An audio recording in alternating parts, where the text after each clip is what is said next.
be round. Yeah, you all wanna be round. Round a champion, a champion.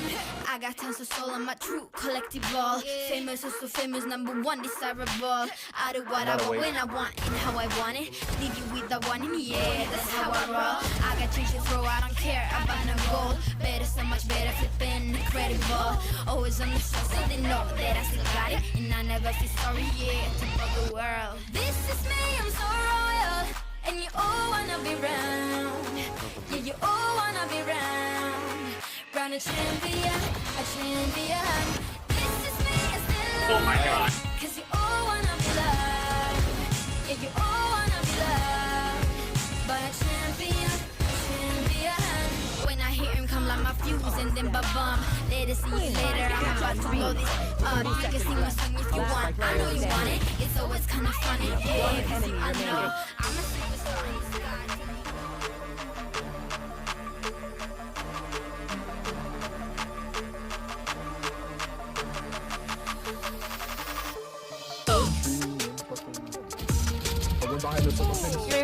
Oh my god. You're better. You're better. Wow. Nice. Wow, Ace. Wow.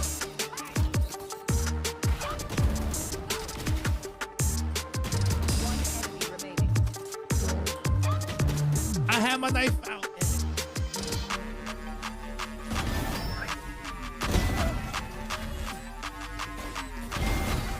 No. Go. Party. You will not. My ult ready. One enemy remaining. Last player standing. The ace. That's kind of crazy. Okay. You're not wrong. You're not wrong. Woo!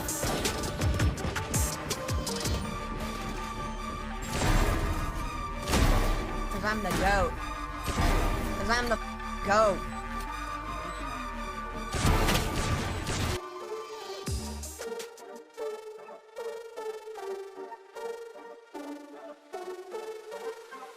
Somebody. Yeah.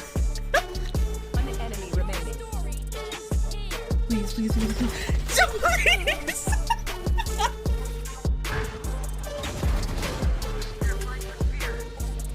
Spike planted.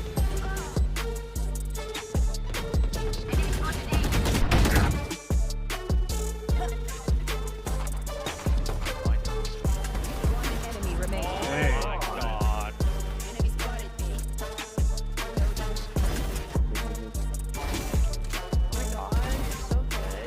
One enemy.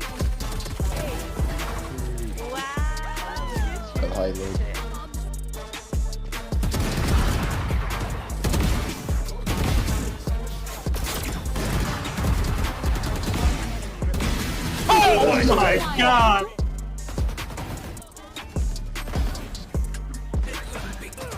One enemy remaining.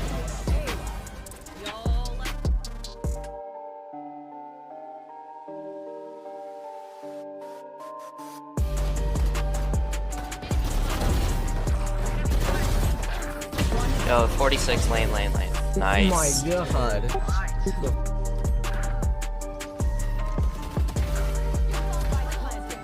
One enemy remaining.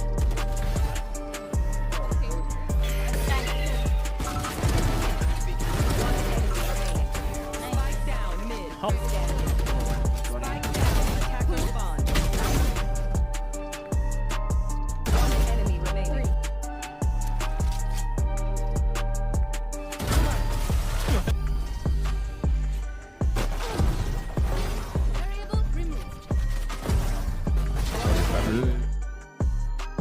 One.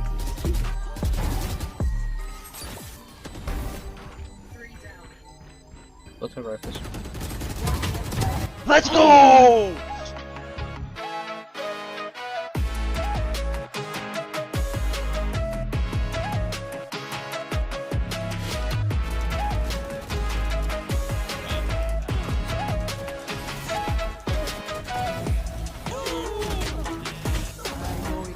No here.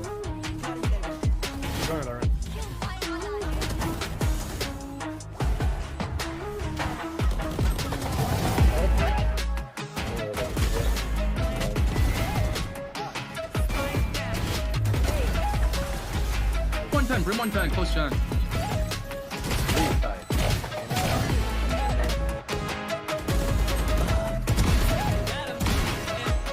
One enemy remaining. Kill my ally. No more. One enemy.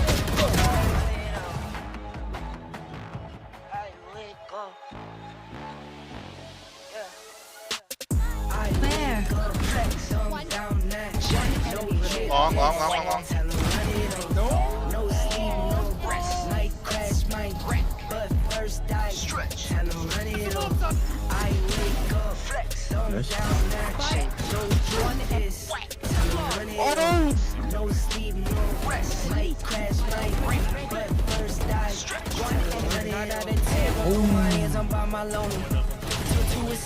We have nice. I love my fans, don't need no fans, I got my own. Nice. Thought I could trust you, I find out you tried to zone me. I'm number one up on that court, I'm equal grid. One is one in, the last one out, can't call me Liz. Put in my hours, send the invoice, and they pay me. I need 6 rings like MJ and Tom. I wake up, flex, thumb down, now check. No drip, this, time to run it all. No sleep, no rest. Might crash, might wreck. But first I stretch. Time to run it all.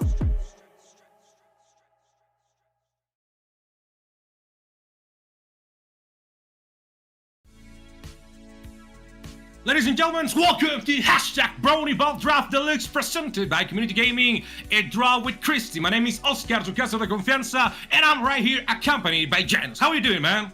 Oh my goodness, you told me you were energetic. I've heard like Hispanic their cast. I've heard their energy. It is one of the most fun things in the world. And then all of a sudden getting to work with you, oh my goodness, I feel like I'm ready to jump out of the plane right now. Let's go.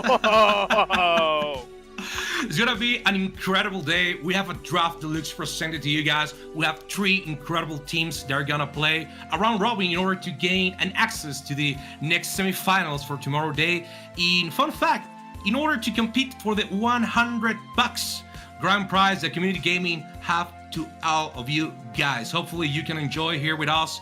And I don't know, Janus, what do you have to tell me? What do you believe is gonna happen in this tournament?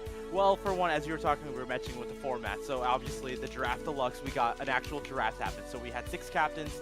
Each of them were able to pick between a giant pool of people, having an additional 4 players as their starting roster, plus an extra sub for most of those teams. So it's been really fun. Now this weekend, as you were mentioning, we have a round robin tonight. So all 6 teams are divided up into 2 groups of 3, and they will each play each other in a round robin style. The best 2 teams from each of those groups will be moving on to playoffs tomorrow. Well, they'll compete in a best-of-1 semifinals and then a best-of-1 I think best-of-3 semifinals and then best-of-3 finals. I forgot what the best-of-5. We can talk about that tomorrow. But right now, we have our best-of-1 round-robin stages first up tonight. And our first match, I believe, we have the Red Robins versus Exalted Honey Badgers. Exactly, those are 2 of the 3 teams they're gonna have right now. After that, we're gonna have GP. I think that's how it's read because they have a Jen sign in the beginning of their name. It's a Yippee, so it's Yippee with a yen. So that's a yen symbol. Yimpy. So, ladies you could say yeah. It's like that's how Brown and I were talking on the cast. It was like Yenpee, but no, it's just Yippee. We're just gonna go Yippee. Yippee! Yippee! So there you go. Those are the 3 teams that we're gonna have right now in Group B. As you are recalling, we are transmitting right from YouTube at BrowntulStar. So if you want to watch also the Group A, you're going to go to Twitch.tv/BrowntulStar. So you're going to watch both Group A and Group B. Remember, tomorrow are the semifinals and grand finals of this event, brought to you by Community Gaming and also by Draw with Kristi. Ladies and gentlemen, so hopefully you have a great day. We're gonna have 3 incredible games. There's just a best-of-1, so each round is as important as the prior round, with each team having a tactical pause per half. Yeah, absolutely. So again, it's really important for each of these matches. They are extremely vital for getting through it. So as you were mentioning, Exalted Honey Badgers and Red Robins will be your first match, followed by Yippee and Exalted Honey Badgers taking their second match, while we close out the night with Yippee and Red Robins. At the very end of the night, we will wait the final results of all the matches to see who our final bracket is. But for right now, we got Exalted Honey Badgers and Red Robins right in front of us. A really great squad. I'm personally a good friend with a couple people on that Red Robin squad, including Robin, the team captain himself, OG Chimp, Pepe. You definitely want to take a look at Soma, who is their Immortal 1 player. But for the side of Exalted Honey Badgers, it's going to really great. You got Bento as their team captain, a couple really great players, including Mao, who's their Immortal 3, one of the best people that you're definitely going to want to see. Really great talent all the way around, regardless. So I'm really excited to see who we got, and it's only a fraction of the entire roster. There's so many talented players, and these teams have been able to scrim the last few weeks. They've been practicing together, so there's a big chance some of these squads are going to have a couple strats hidden in the back pocket. It's going to be really fun. So we're going to have, just in a moment, jump into our match, ladies and gentlemen. And as you were telling us, I'm going to have an emphasis on this. I do believe that people, when talk about Riot Games, about League of Legends, they say, well, Diamond is high level. Diamond speaks about you are on another level of competition. To me, in Valorant, it's a whole different world when you're speaking about Immortal and Ascendant. Why? Because I don't know if you have played or what it's your rank. Mine is Wood. But if you play with Immortal players, you come to realize that your game sense and your reflex are a world apart from those who are in the highest elo of Valorant.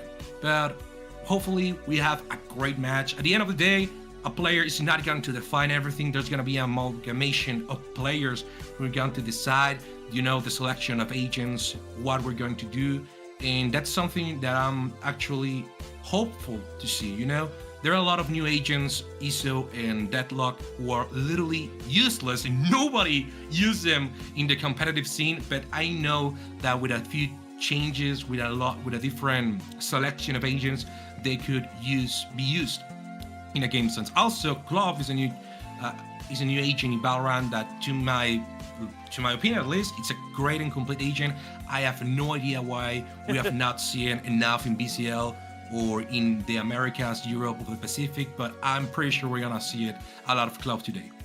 Yeah, I mean, Robin, I know I play with them on the Premier team. It's as we look towards Ascent, it's a very typical composition at the high levels of play. You get the same couple agents, you get your Killjoy, you got your Jet, you got your KO, you got your Sova, and your Omen. But I personally play with Ascent a lot with Robin. Robin is a very great Clove player. It fits his play style a lot. But what I'm expecting from a lot of these teams, it's going to be very standard Ascent. If we see a couple little weird things potentially, it might be a different duelist, but as you can see towards our left, we got Mao already onto the Jet, and over for the side of Exalted Honey Badgers, and they're going to seem to want to play pretty standard, but they might opt to go for that Reyna. Okay, Reyna is not strange to Ascent, but it's not something that you see nowadays. So as you were saying, practically speaking, in a competitive scene, you see almost the same agents always in Ascent. You see a KO, you see a Sova, you see maybe a Breach or a Fade, depending on what you want to do. Killjoy is something that is more dependable on the situation, but you want smokes, and therefore you get Omen. Reyna is something that I've not watched coming. I understand why. Okay, Caitlyn selected, maybe it was gone to feel a bit more secure going in a duelist kind of stance. So let's see what he can do. Mao with the Jet, something very interesting. By P, I'll be seeing right now with Red Robins with a Gecko, so with the Sova, Robin with the Killjoy, Chimp apparently with the Omen, and TFT with the Jet. That will be our selection. The only big difference being that Gecko and that Reyna for both teams. Yeah, so obviously KO is such a great agent at the high level of play, but especially considering, again, draft players, a lot of different ranks. What the Reyna and the Gecko for both of these squads allow are much easier flashes. So you don't have to go for lineups, you don't get really hard timings. Reyna, you press C, you flash out. Gecko, you throw Dizzy, you flash out. It's much more standard, and it's a lot easier to adapt, especially for these teams that, don't get the hours of practice each week. They've been able to scrim a couple weeks, but those two agents are going to allow a little more flexibility, and especially if you look for 5B for the Red Robins, the Wingman is going to be such an important aspect as well. But here, we're about to get started. I'm really excited. It's going to be a great map. It's gonna be great, ladies and gentlemen. Please write right now in the chat, who do you believe is gonna be the winner of this first game. Remember, round robin is not the ending if you lose here, but it could be a very interesting point. If you lose 2 games in a row, you're practically ending your participation in #BrownieVAL Draft Deluxe, brought to you by Community Gaming and by drawwithkristi. So, before beginning, ladies and gentlemen, please put your bets in the chat. With the curtain call, let's begin with the first round of Ascent. And now we're seeing Caitlyn and company, Brownie with the ghost on hand. Something very interesting. We go. Just shot him from the catwalk. First shot, headshot from his team. And right now, Janice, we have a 3 versus 4 thanks to you and Anno Storm, and apparently there's a lot of problem right now. Yeah, it's a little bit of a split going on, but still the numbers are able to even out. Really big hit from the Killjoy, able to grab that kid from Robin. Finally One falls, enemy coming out of remaining. the site, all down to the 1v3. Sheriff in hand, not going to be able to get done. Chimp falls, Meow grabs 2, and it's a pistol round for the Exalted Honey Badgers. Here we go. Ladies and gentlemen, first round, as you were saying, for the Honey Badgers. Incredible round, at least from my own opinion. Very interesting. Right now we have a little problem with the economy.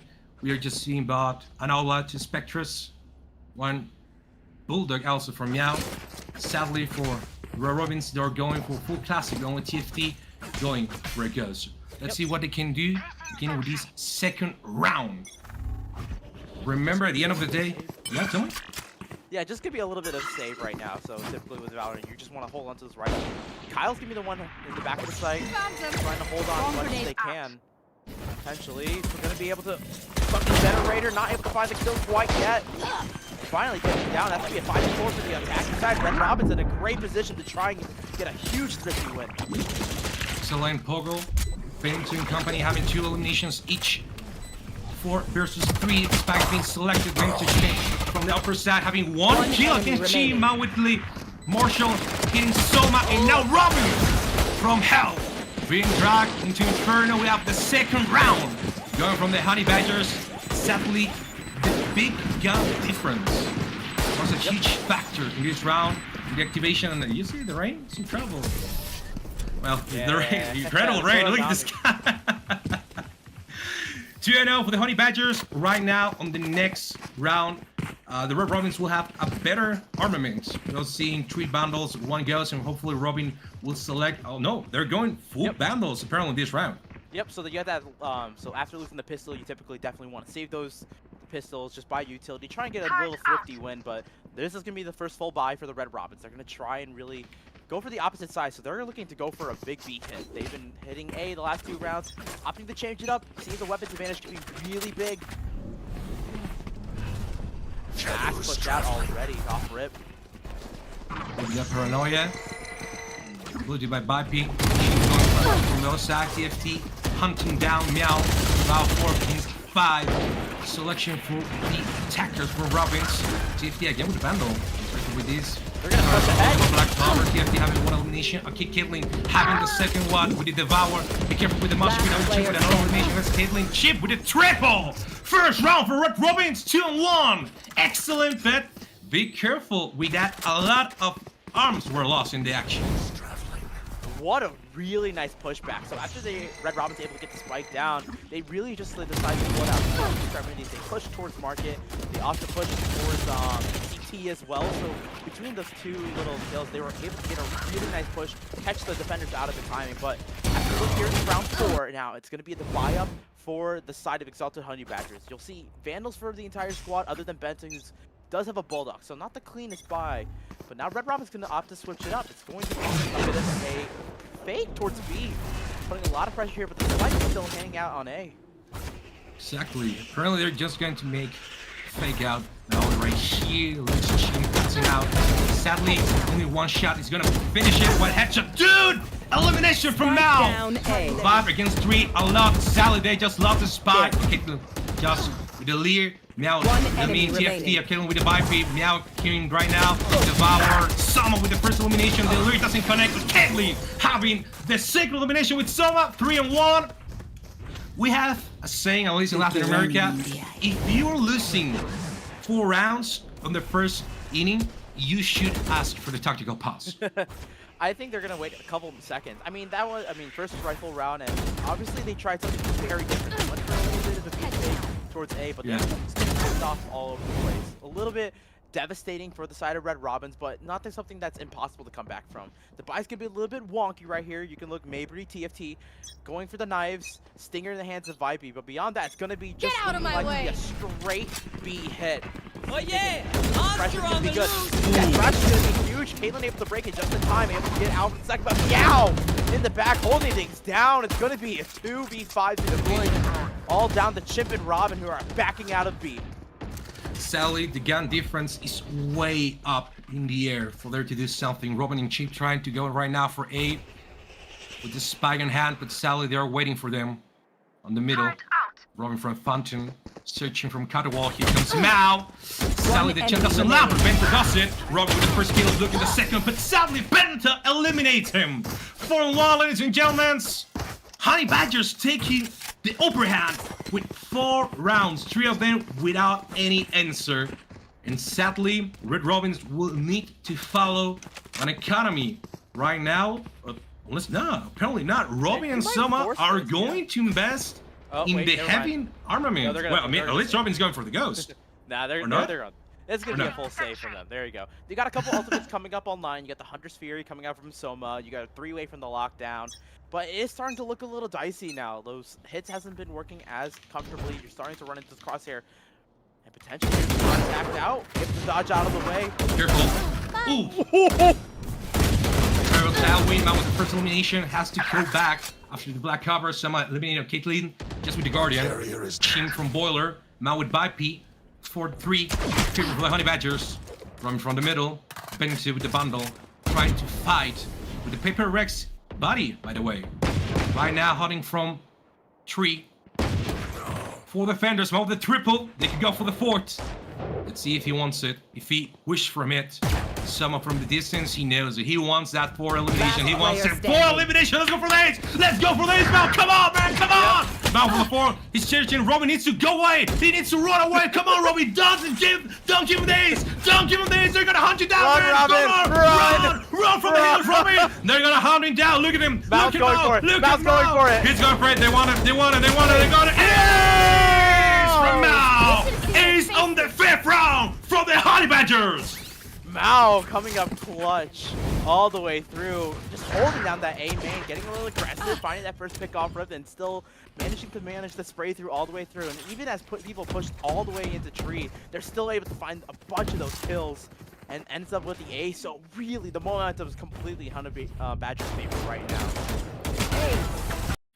Here's a replay powered by Community Gaming, ladies and gentlemen. We're getting into the 6th round. We're just in the 7th round, but in the possible 6th round from the Honey Badgers, no response whatsoever by Red Robins. And I'm telling you, they need to ask for that. Tactical pause. Mao with another elimination from TFT. They need to kill Mao. Bipey does it. There we go. 4 for 4. They're going for 8. That's exactly what they needed. A really big pick trying to hold things down. But Chewy Kyle's been placed in this box in heaven a lot of times. I don't know if they're going to be able to expect it. Positioning. Potentially not. Still crouched. Still hidden. Spike finally going to go down. Look at Wingman. So cute. Spike planted. Now able to find one towards mid, and it's going to be a 4v4 4 against 3. retake. 4v3. Ooh. You're right. 4-2. Be careful. Some alone. You need to buy some time. She hunting down here with the Reyna. On the upper side, it goes Bento. Caitlyn hunting. He's back. So with another kill, he needs to gain time. They're deactivating. Come on, Soma. You need to do something, man. You need to do something. You have the jump door. You have the Hunter's Fury, my man. You have the Hunter's Fury. 6-1.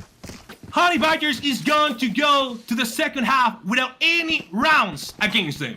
Yeah, second half of their defense, they're looking very clean. I will say in favor of Soma, like, you know, it is a losing round. It's a 1v4 situation ahead of you. It's not exactly something you want to be investing in the Hunter's Fury, but a couple shock darts, you still want to play safe. But yeah, you're now at this point, you're starting to question, where's that timeout coming from Red Robins? I know you need to do it, man. Yeah, eventually, I'm guessing this next round, it's going to be a little bit of a half save, half force. A little bit of a half buy, but they're gonna opt to go for something a little bit different. A bit of a force mid push. Mao with the operator now. First time that weapon could be brought into play. It gets smoked off. just for a little bit. Pressure's all the way, but Caitlyn with 2! 3. Careful with that. Be careful with that. Vibe needs to go for the spike right now. They have so much guns, so much power right now in their hands. Honey Badgers knows them. They're going to play on default, just waiting from the push from Red Robins. Sama searching for somebody in pizzeria. There comes with the Druo just in front of him, being just so careful. Jump! Okay, with the third one. Is it you? No, Benson just stole the 4 kill. Sama hunting down, but it's the flowers from Honey Badgers. 7-1 on rounds, and this is where I'm going to put a petition online. You need to ask from the tactical pals. If not, you're seeing a possible 11-1 on the first half. It is the attacking side. Ascent, it can be a little bit difficult. Ascent is such a difficult attacking map, especially for a team that, you know, isn't able to practice every day. For like raw, like more undercooked rosters, not undercooked, pardon me. I don't mean offense, Robin. I promise, I love you.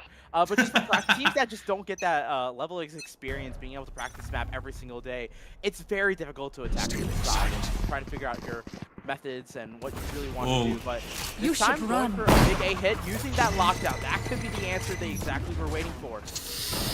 I don't know, the lockdown is not in a good position. It's not having everything from heaven. That's why actually having eliminated by Mao and the operator. Now the Hunter's Fury by Meow, putting the pressure right there, eliminating the position. Oh, Hunter's Fury by Hunter's Fury. Here comes the Blaze Storm, Selma taking the life from Meow. Mao with TFT, and now Bento being killed. Just by Selma, Mao with the 3rd elimination. Be careful with the roll of the dragon. Surgeon hitting with the 4th, but Ace again. Double Ace. He's in hell. Just in. Bumpy with elimination, but he's compromising with this spike.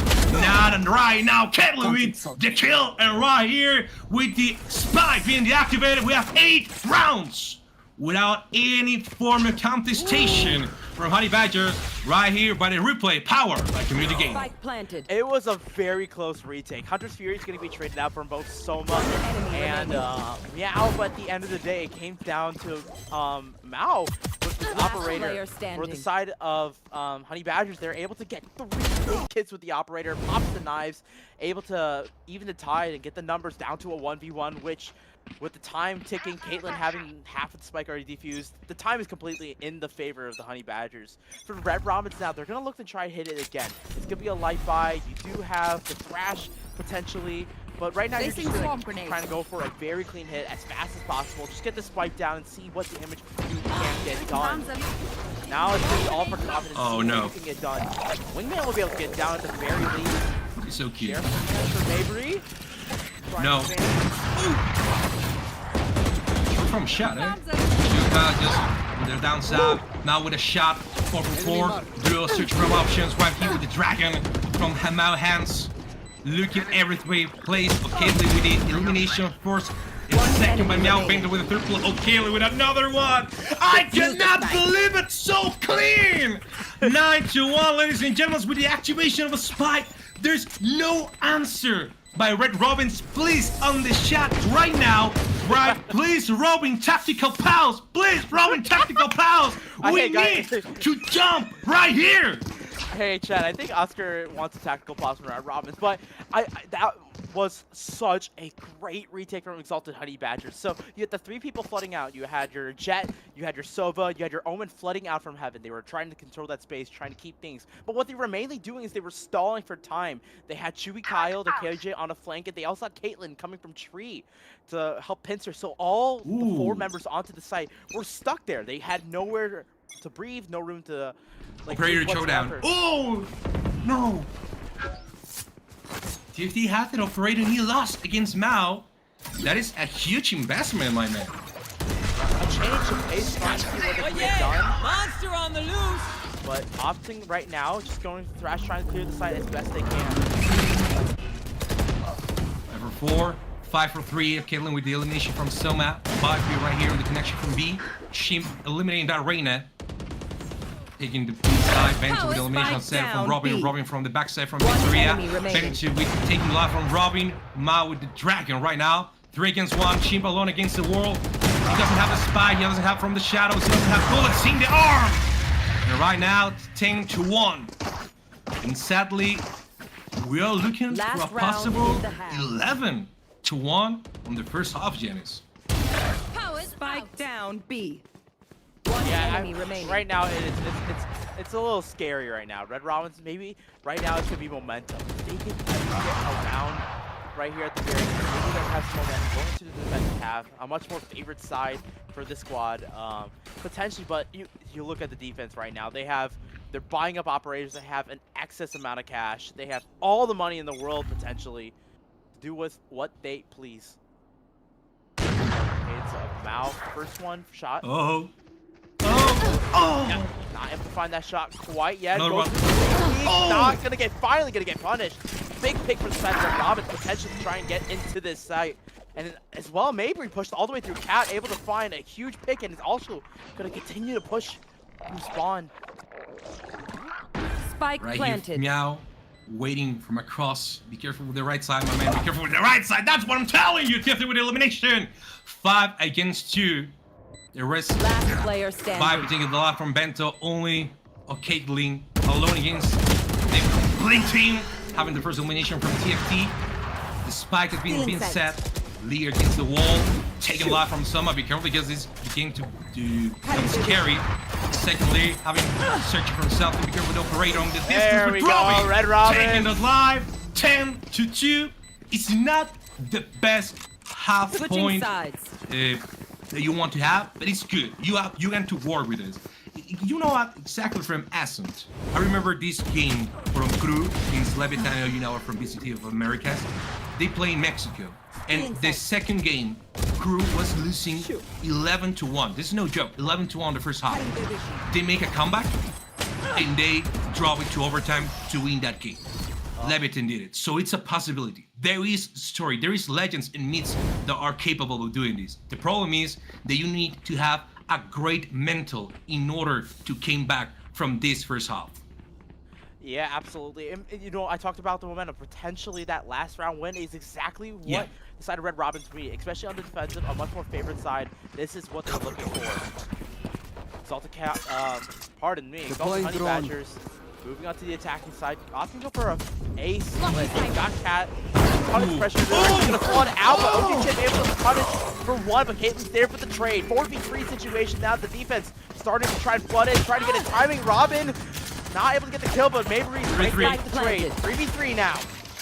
Careful with that Recon Bolt. Meow securing every aspect, invasion from it. The spike located. Meow taking the lot from Robin. Someone from the upper side. Taking out Bento. Okay, against the wall. TFT eliminated. Now just so mad. Be careful, my man. Be careful. Wall elimination against Reina. Come on. He's behind CPU. He's behind servers.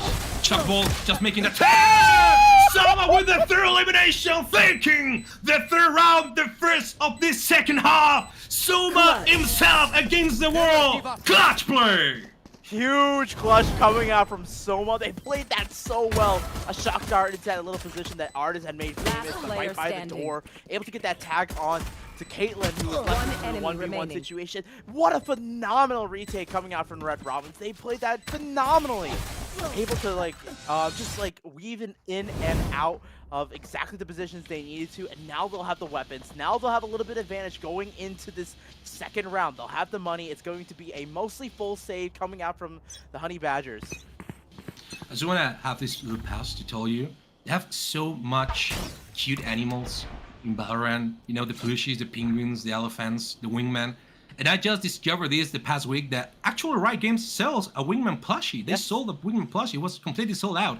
We didn't know that in Latin America, and I'm gonna tell you, I wish to have that plushie. We're coming to this 14th round. Be careful with TFT from the catwalk. The Spectre hunting from the side, taking Bento's lap, and now going full commit against Mount. Double elimination. What was that? Triple elimination with the classic, my man. Showcard taking TFT live against the vengeance from his teammate, and now Soma with the double elimination, just taking live from Caitlyn, and now Showcard is alone with the classic, taking the Ares from the dead man's hand.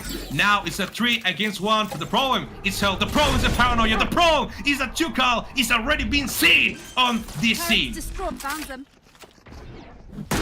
Spike round the place, 3 against 1.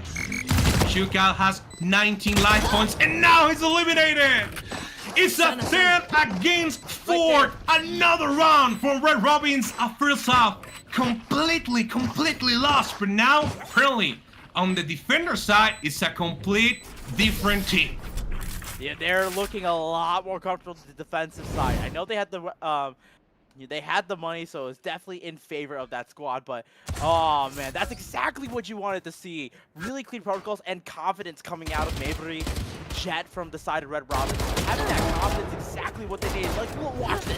Just an updraft backwards dash, able to find the headshot on the opposing Jet. That's how you make a statement, and that's how you get the confidence into the squad. Replay power by Community Gaming. Thank you guys so much for making this possible.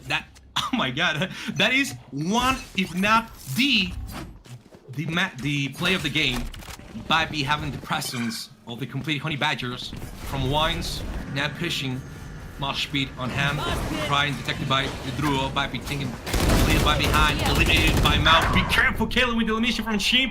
5 against 3, completely took A, and sadly, they're going to have to play to retake.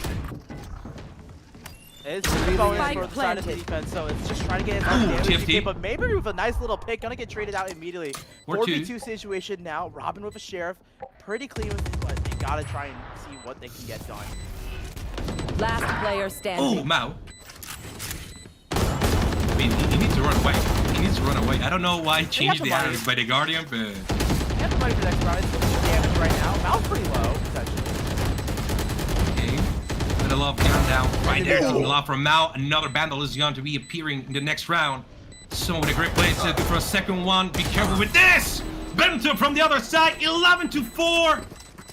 The Honey Badgers are just around from match point, ladies and gentlemen. 11-4.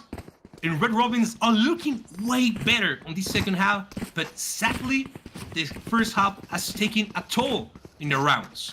Yeah, that, again, losing 10 rounds on a side of anything is awful. But, you know, you got the first 2 rounds, you won the pistol, huge momentum shift, you won your bonus, your anti-eco cleanly. And, you know, a very close bonus, you got 3 guns out of the hands of the Honey Badgers. But now, it's got to be flawless game from this point on. No room for error, you are 1 away from match point. Ooh. Only one person straight in A. Be careful with this. Janus, because if they get only 1 shot, it's way too... No, they're being detected. They're already being detected. The complete Honey Badgers are going to be here. TFT taking a lot from Kyle with that operator. Excellent elimination. 4 against 5. Lockdown in presence. Sadly, no player contained. And now they're going to have to play to retake. Big Hunter Fury coming out, potentially trying to deny the plan. It hasn't gone down yet. Good damage, good stall, but finally it's going to be able to go down. But here comes the blood retake coming out from the defense. Now able to draw first blood. A fine. Someone taking a lot from Meow. 3-3. Now the game open. Robin taking a lot from Bento. 2 against 1. Mao and Caitlyn, the only solid player. Some eliminated. We are on match point from the Honey Badgers. Really nice retake protocols coming out from the offense right there. They held their angles. They knew exactly how they wanted to defend the site once that spike finally got down. Someone with a good amount of delay, but I would really love to see the team like try and like burst out as the 100 Fears is going out. But now match point for the side of Honey Badgers.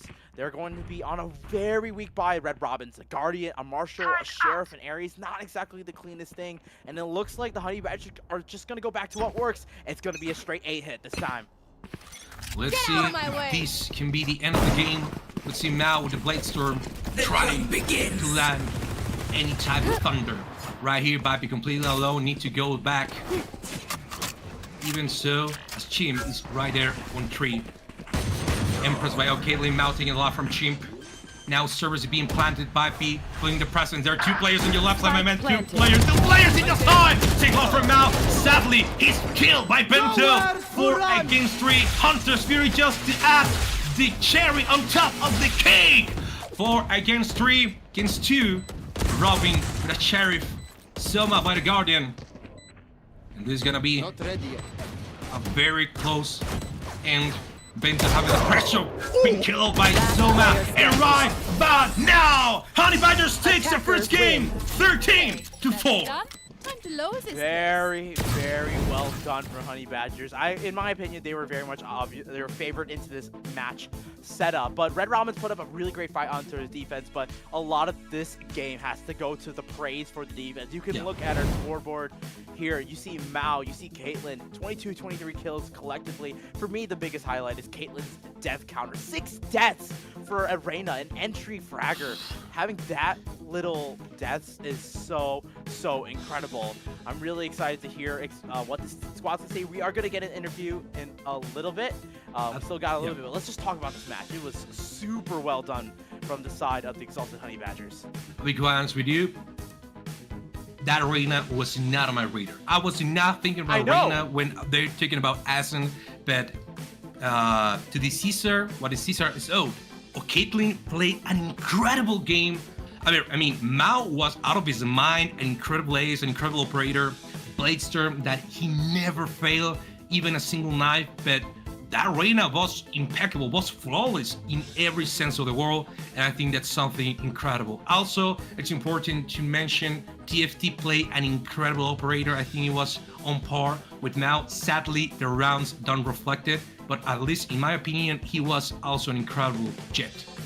Yeah, really clean stuff coming out from it, and you got the flashy aspects of that, but they also played a very clean match. But as they look forward towards, we'll be able to see them a little bit later on tonight in our last match. So Red Ramens, they get the chance to reset. They'll have a chance to take a break, talk about how this match is through, and potentially get a very divisive, a must-win later in Game 3 tonight. But right now, Honey Badgers getting the first win in 17 maps. They'll be able to end this first one very shortly. They will be able to get a little bit of a break. They'll go into this next match with a ton of momentum. If they play like that, especially on the defensive side, regardless of the map, I think it's going to be very fun. This is a team that you definitely are going to have to look out for going into our playoff stage tomorrow. Here you have the results from Group B and Group A. As you can see, Group A has not played his game, was not finished his game so far, but as you can see, the score right now, 13-4 in favor of Exalted Honey Badgers. Red Robin sadly could not come back from the second half. They did a pretty good second half, at least in my opinion, but sadly, when you have so many rounds against you to work with, it's very difficult, it's very hard. No tactical pause, again, at least in my opinion, sue me, but hopefully they could do better in the last game of the series. And something, I mean, just for confirmation from production, we have an interview, ladies and gentlemen. We have an interview with one of the best players of just the winning team that was Exalted Honey Badgers. We're going to make a confirmation to know exactly who's going to be the player, but apparently, okay, no, we have right here, it's Mao. Mao, how are you doing? Congrats on a great map win. It's me. Hi, Mao. It's me, as if you didn't just absolutely tear up that first half on Ascent. Like a 13-4 victory for the team. How are you feeling? Good. Won the first game. It's so good. Game 1 of the long day. That's awesome, man. How do you feel with like your ability on the jet? I know you felt really comfortable. Just being able to execute with the team. The composition seemed to work really well, having that Caitlyn offer on the flashes, but you just felt like you were just vibing. How has the team supported you playing as you were playing as that main entry? Basically they were just letting me do whatever I wanted. I mean, they just said play who you want. So I wanted to ask you something, Mao. When you do the ace, you have first shot, second shot, third shot, you win, strive for that kill. And you know it. You have your whole team behind you. So I want to ask you, what went through your mind when you see you just did the 4 kills and you wanted that? What went through your mind? Well, for the first 2 kills, I was kind of whiffing, so. Okay. But then I started like hitting my shots, and then I felt confident enough to just go for it. It was a crazy ace. Like, yeah. Like Oscar and I were like up in arms, and all of a sudden, like the third kill, I was like, okay, no, they're gonna get this ace. Mal's gonna get this ace. It is going to happen. And that's phenomenal. Now I know you get a small little break, and then you're going to go into our next match. So is there anything that like concerns you with the next match, or are you just gonna ride this momentum going into game 2? Same thing. Just the same thing as I did that game. Same thing. Run it down. Yep, basically. Thank you so much. I'm good at. Oh, That's awesome. I'm really excited. Hopefully a couple more aces. Hopefully your team can keep pushing on as you do. Thank you so much for joining us for an interview. I'll let you get back into with the team, take a little bit of a break. We'll see you in a little Good bit luck. for your second game.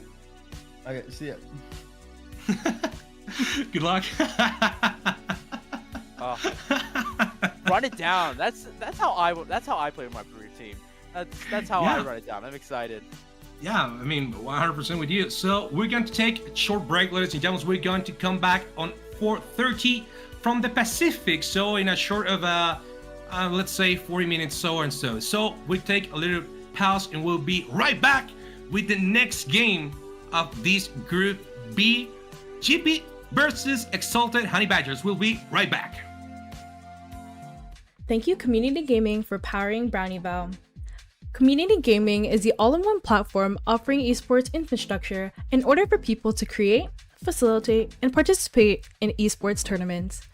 And its partnership with the Play to Learn Foundation helps provides prize pool grants to grassroots tournament organizers. Learn more at communitygaming.io.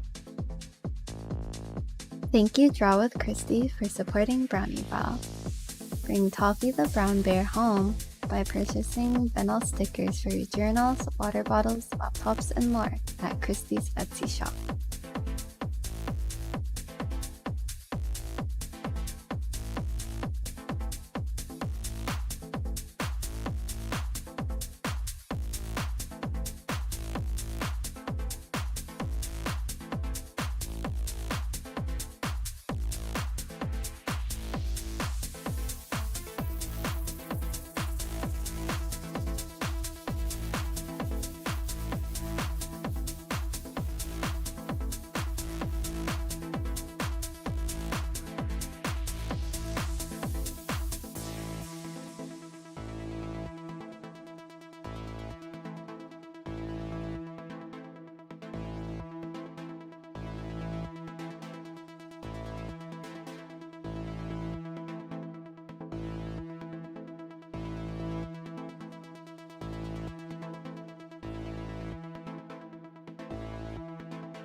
Hello, ladies and gentlemen, welcome to #BrownieVAL Draft Deluxe, presented by Community Gaming and drawwithkristi. My name is Oscar, su casa de confianza, and here, right beside me, is my incredible teammate, Janus. Janus, how are you doing? We have an incredible match by Honey Badgers and Red Robins just a prior minutes.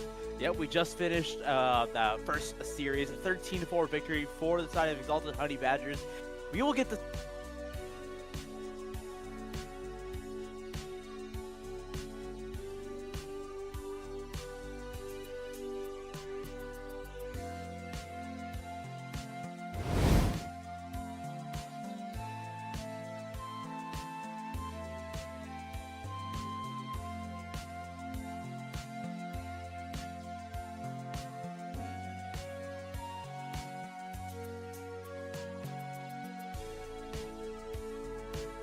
Specifically for me, two players that I am pretty familiar with. They are very talented players. They're going to be the ones you want to look out for, in my opinion. But this entire squad is incredibly well balanced all the way through. I'm really excited to see what we get, and especially as we start talking and thinking about like what we're going to get for our maps. I want to tell you something. I don't know if they're just joking with me. In the chat, in the player chat that we have right now in the lobby, they say we're going to pick ISO. I don't know if that's correct. I don't know if they're being honest, man. Who said that? Who said that? I don't remember. I just read it. Okay, it was Blue Jay. He said we're playing ISO. We're all gonna play ISO. Yeah, I just want to point that out. There we go. Replication. Here's the results from Group A and Group B. I don't know if you can read Group A, but Group B ended just the prior game 13-4 in favor of Exalted Honey Badgers against Red Robins.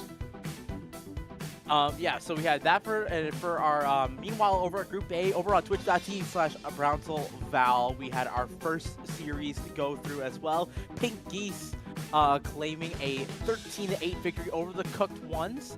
So already got our first results over on that match figured out. Again, we got our second game here. We're vibing right now. We're just waiting for another player to enter the lobby. But as we like start to look towards like what we got for the rest of this game, I think we're ready for. Are we ready for map selection? I believe.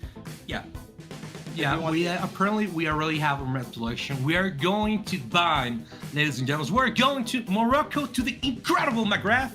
I don't know. Well, Maghreb in Spanish and also in French. I don't know how you spell it in English. If you don't know, it was an incredible place right there in the Middle East, in actually the north part of Africa. Incredible food. I 100% recommend you to go.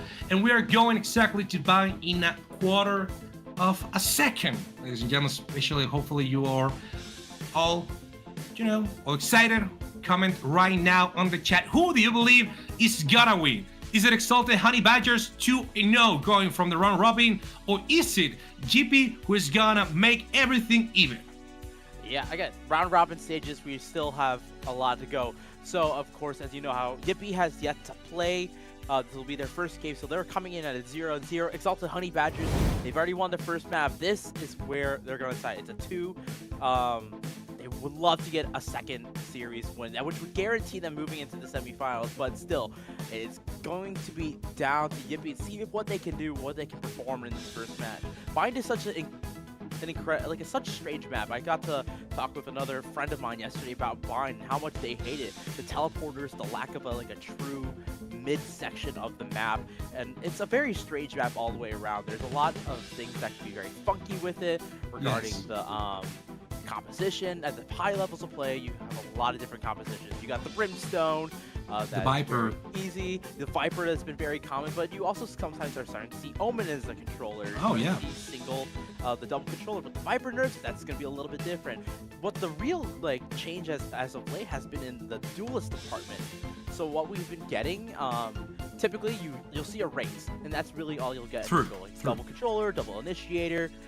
But right now, you're starting to see the Yoru start to come into play. Double duelist with a Raze and a Jet, or double duelist with the Raze and the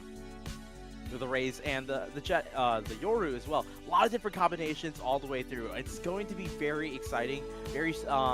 See what these teams are going to come out. It's a map that can play to people's individualistic strengths rather than the meta that is defined. Apparently we're just going to go in a moment. And I want to be honest with you, Jibber is that one of those agents that you're either going to be great on the second half or you're going to do great on the first half. There is none in between. You're not going to play it. Yeah, it's not either going to be great, the whole game's not going to be great, it's just going to be terrible. It's only either on defense or an attack. Either the first or second half. It's only dependable on how you're going to use it. And we're just beginning, ladies and gentlemen. So you were saying Honey Badgers on the left side defending, apparently with the Raze, Brimstone, Sky, Cypher, and apparently with the Rain again with the Caitlyn. For the other side, GP is just presenting the Raze, Sky, Brimstone, and Gecko with Kisto, Blue Jay Sun, probably going for the Cypher. Almost mirror, the only big difference being the Reina and the Gecko. Yeah, and we talked about it with Ascent. They had the exact same thing. Caitlyn taking the Reina, and I forgot who was on the Gecko for the side of the Red Robins, but the thing that allows both of these agents to do is really easy flashes. But here on Bind, I actually will put a little bit of the favorite into the side of Yippee with Saichi on that Gecko. You've seen over the last year, since Gecko's been released, them starting to get closer, a bigger part into the meta. Wingman being able to get the spike down and defuse the bomb allows teams to have 5 players, or full team at least, fight for control while the spike is going down. The Gecko is such, and on top of that, the Thrash, recyclable utility is so important. It's such a key part of this meta-defining agent. Caitlyn over on the Reina, it's going to be exactly what you're saying. Allows the fragging power, very easy flashes, and for Meow to be on that Sky, that's your information gatherer. Caitlyn's gonna be your initiation flash for this team. Okay, you're not watching, the public is right now in the chat, you're not watching, but I just want to say, even thought Honey Badger just won the per game. I don't know, man. I see GP is well more organized. Do you see? They have all the same card. They have all the same card. Matching profile. Yeah. I know you guys can't see it on chat right now. If you're playing ranked, I'll be scared. I just want to say that out. If you're just hoping out in the ranked, you see that, man, my man, you are about to have something in that game. I will say in favor of the Honey Badgers, they all have like the remember the Valentine's Day bundle came out in February? Yeah. 4 of those members have like the matching banners and stuff like that, and then Chewy Kyle is left with like just like the Jet one, the really cute Jet one with the finger heart. So they're by themselves, but you know, it's a pretty, both of these teams, like again, this has been in the works for a couple weeks. These teams have had a ton of time to practice, get to know each other, and come up with a couple strats. So you've seen all the work starting to culminate into today. We're just waiting to load in, but I'm really excited. We've already got to see what the Honey Badgers are made of. You know what you're going to expect. You're going to expect Mao to frag out, Caitlyn to initiate the Star, and Bento really locking things down with the controller.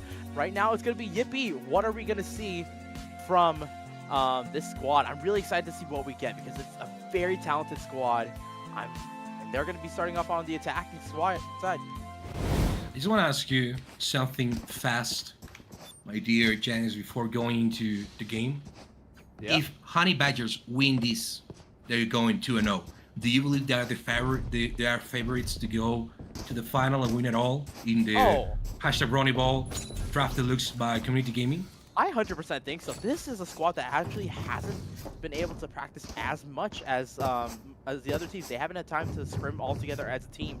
So I very much believe that this is a squad that is dangerous and it's only going to get better every single day.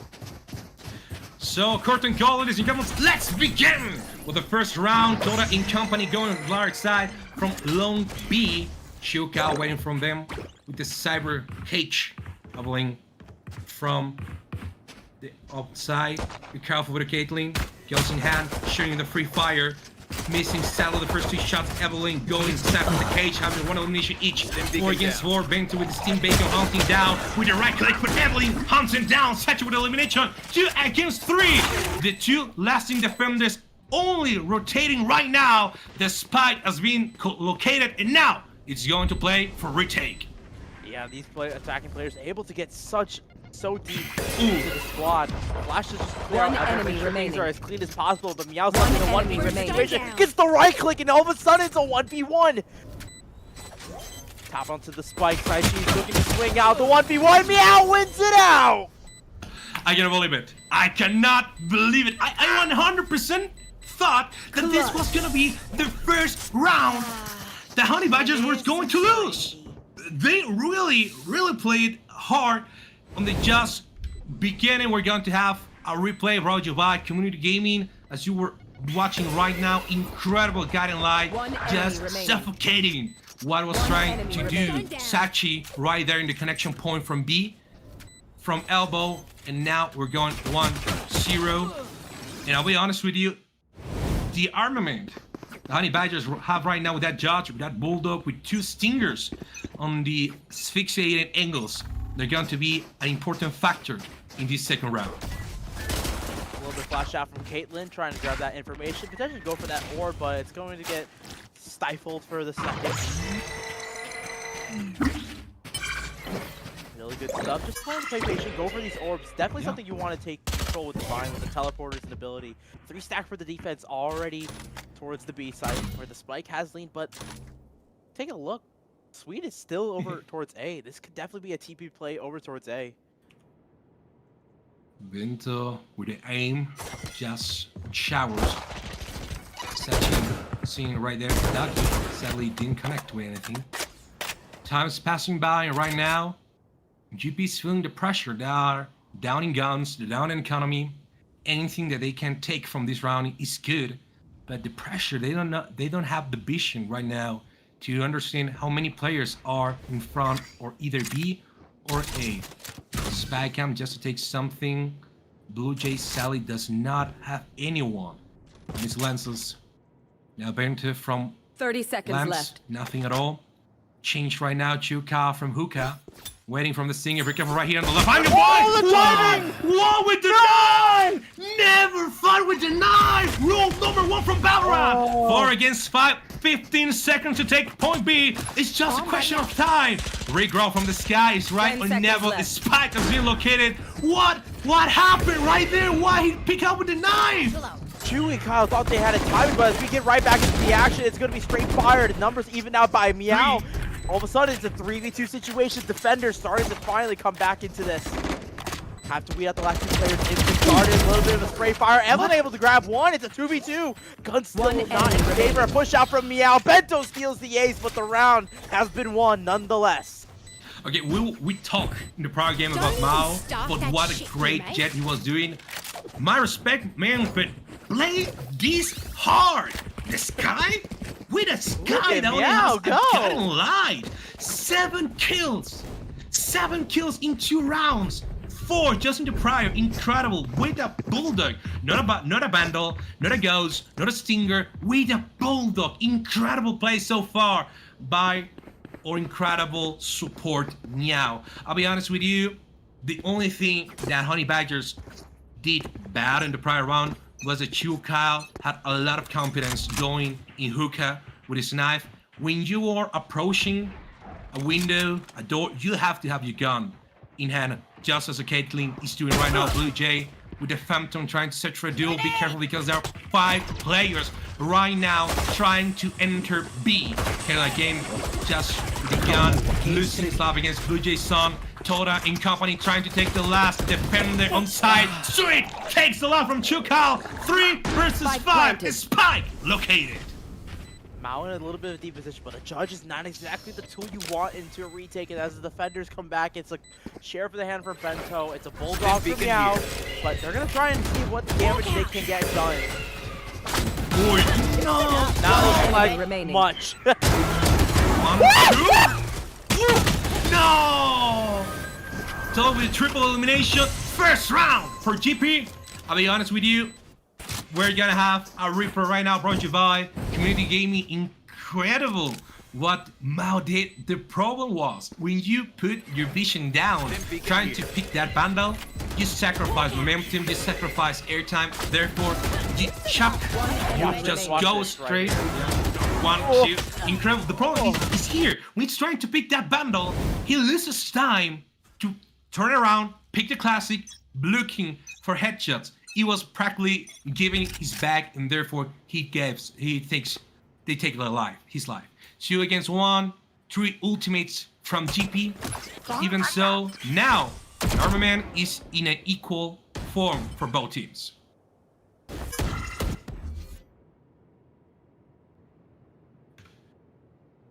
Blue Jay from Market, Toda from Long B, Phantom on hand, alongside it's a Sky with a Bendel, Evelyn just There. on the back of his teammate for anything can occur. They got a lot of ultimates, Showstopper, Seekers, and Thrash available. So this B site is very much in trouble. If they want to pop these ultimates, that could be huge for weeding out Chewy Kyle, or it could be weeding out Evelyn, Caitlyn, the only two players here onto this site. Here's the dog, here's the Showstopper, here we go, Toda seeing what they can find. Showstopper goes out, Watt able to grab one, and Toda goes for the leftovers. 3 versus 5, incredible play by Toda, who's playing a race out of his head. Spikes now being planted. Thanks, Wings. Now is a race against time for the defenders. 3 against 5. They don't have an opening on the upper side. They're gonna have to either decide, save those guns, play for another round, or sacrifice everything in order to gain something. The wolf is being killed just in the moment of appearance. Bento trying to search from elbow with the guiding light. Shot from here, from there. Blue Jay's taking a lot from Yao, taking a lot from Bento. It could be a flawless from Jibber, making the 2-2 draw on the 4th round. I'll be honest with you, Toda has been wrecking B. Yeah, that's the race. That's exactly the firepower you want to see. Excellent stuff. Excellent utility. You following the dog with the Showstopper, understanding that the close angles are clear, so that you just fire that thing off into elbow and opt to fight onto the site with the tools that you have, including the Thrash that was off of the back of your Gecko player inside Sachi. Now they'll have the weapons advantage and the defensive side. Honey Badger's now on a complete full save. Sheriff's a shorty, a ghost in hand. Not a lot. Ooh. They're going to try and build some ultimates. A push out from Mao could be huge for the time. It works out. 1v1. Come on. No. Double. Yep. Sky Double and by the jet three. falls. The race falls. It's now down the Bento to hold this site with a shorty in lamps. He can take one. He can take one. Blue Jay's gonna take it. No, okay, excellent elimination. Taking now a heavy gun for himself. Isinjari just to pressure out of lamps or Kelly from heaven. He needs to take at least 1 kill in order to make this more doable in the long term. Shukao alongside his teammates. They need to compromise. They need to compromise. No, double elimination. Evelyn Todd taking one himself. Shukao alone in this world. It's going to pressure, but it's eliminated by Toda, making Toda himself 3-2. We were talking about Meow with 7 kills. Toda has 9. An incredible duelist that is playing with his paint shots, with his showstopper, with his angles, with everything. If you want to win this game, you need to concentrate on Toda. Yeah, the duelist for the side of Yippee. Someone that I definitely wanted to watch out for going into this. That was going to be the linchpin, the tip of the spear for the side of the Yippee squad. And it's starting to come into full force on this attacking side. Guns are back for the side of the Honey Badgers. This is a must-win round now. Because the money's starting to explode for the squad. But it's going to be a push out. Bento already pushed out so deep. Oh. No! It just misses the angle. It just misses the angle by a short margin. And now the rest of GP is going to make the pressure from Gardens. Shukao waiting for them. Bento taking it off on the street. Blue Jay's son against Bento. 4-4. Janus, how are you looking at it? I've got your trail. There's the Seekers out. 4v4. The Lurkers over towards B for the attacking squad. Hawk out. Able to go for 1-for-1, but it still looks like the side of Yippee want to attack this B site. Ooh. Spike out. Look at all the information, all the ability. Shukao taking a lot from Toda. Now it's now and never. Shukao need to hang this until the last minute. You all have Meow taking the glove from Blue Jay's son. Now Sachi taking Meow. 4 against 2. They can take it. They can still do it. They have the spike. They can make the rotation. A is completely alone. Take the teleport. Go to the other side. It's moment to take A. And now the GP team try to maintain the momentum from the last round. Mao from heaven. Has a showstopper. Waiting. 10 seconds left. Oh, showstopper! Takes a lot from Chachi. There's no plantation going. No! No! No! Evelyn is going to be eliminated. 3-3 draw from Browns. Excellent play by Mao. Yeah, Showstopper is exactly what Mao had it in hand. Able to get the kill on the Sachi and gets the denial of the fuse. Either way, I think with Sachi falling, that was going to be such a huge favor 10 seconds left. for the side of the One Honey enemy Badgers. They remaining. get a crucial round win, only at the expense of one ultimate, and they managed to clear out the Seekers from the side of ippee. Just want to comment, Wingman was trying to plant the spike, sadly Gecko died in the moment. And there's a fun thing. In English-speaking world, it refers Wingman. In Spanish, it's Carnalito. That is literally translated as little homie. I would really? prefer... Yeah, it's little homie. It's Carnalito. I would prefer that you call him homie or something like that, but I don't know. 3 and 3. I mean, a couple voice lines that do call it little homie, so... In fact, I think you said it's the same in Spanish. Right now, the pressure is going to feel on B side. The guys from GP really need to take this round from their hands. The Honey Badgers, Blue Jay Sun being eliminated just instantly by Bento. 3, 4 against 5. Even so, they have the numbers advantage on B side, Janice. Yeah, the defense, they understand that Cypher was the one lurker, and with no other noise coming towards A, no response from the attacking squad, you could see Bento's already pushed all the way through short. Here comes the execute on B, all the remaining 4 players onto it. But Toda falling mid-air. I was trying to get that angle, but not able to get it in time. Bento's still here onto the side, so the TP play might not be in time. We didn't expect someone here. No, they're not. Enemy remaining. Bento holding things down. Mao cleans things up. A fourth on the board for the Honey Badgers as they reclaim the lead. The problem with the idea that GP was doing is that they don't sell enough. They don't sell enough B. They try to make a fake, but when you compromise only one teammate, that if I'm not wrong was Toda, he doesn't commit, he doesn't get any kills, and you don't see anybody else from that team coming to you, you know there's a flame. You know they're going to the other side. You have to just teleport right outside garden. And that's what he did. Bento read it correctly. He stayed put in A, and they has 2 kills in order to prove it. We're going to jump right now into the 8th round. Ladies and gentlemen, little advantage, slight advantage to the Honey Badgers. Just win part game. Mao taking the life from Blue Jay Sun. No strike coming back from land. Taking O'Kelly, Jane. And now the complete side. Mao from bathroom taking one line. Bento from the backside. Just shooting from that sky smoke. And now the problem is they are divided 2 in A, 1 in B. Oh, no. Apparently, I think Sweet made a mistake because they're not committing to that teleport.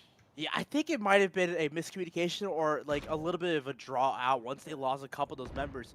Orbital Strike was great at grabbing one pick, but Mao pushes out through lamps, trying to go for a re-clear. Flash from Evelyn will confirm one player is still here onto the site.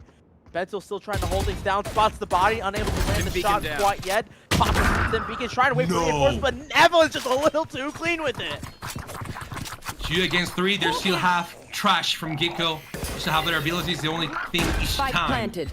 2 against 4 defenders with 1 less from the Honey Badgers. And the problem is they have to push from connector. Scout Just destroyed. with the doggy trying to get some information. They see 2 of them on lamps. Be careful with this. Actually open waiting, taking a lot from Chukal. Now Meow is the only player with a Phantom in hand. Alright, doggy. Wolf trying to head down his spray. Don't see him, he's in there, just the win time. Just the win time, they just saw it, Meow just saw it, Gecko. Taking a lot from Sachi, there's no time, there's no possibility that he can tie to make that play. Take it and lose it against Evelyn. 4 and 4, excellent play from both guys of both teams. You can see a little bit of shake of the balance coming from Evelyn. They know what they just did. They got a huge round win for the side of ippee. Coming up huge with 3 picks. The first pick third in the fight, and the last 2 able to spot the last 2 defenders over on A. Just winning those 1v1s out. Excellent stuff coming out from the initiator from the side of ippee, and we are once again tied here on Bind. I didn't think when we just jumping in for the first 2 rounds there was gonna be this of a game. There was gonna be this equal. I thought it was gonna be like the last game, maybe have some fight, but like Honey Badgers was going to take the game maybe with a 5-6 rounds difference in the end. Now here, opening, losing the list. Blue Jays so with a band like it's a Phantom. Shoots landing everywhere, but the head.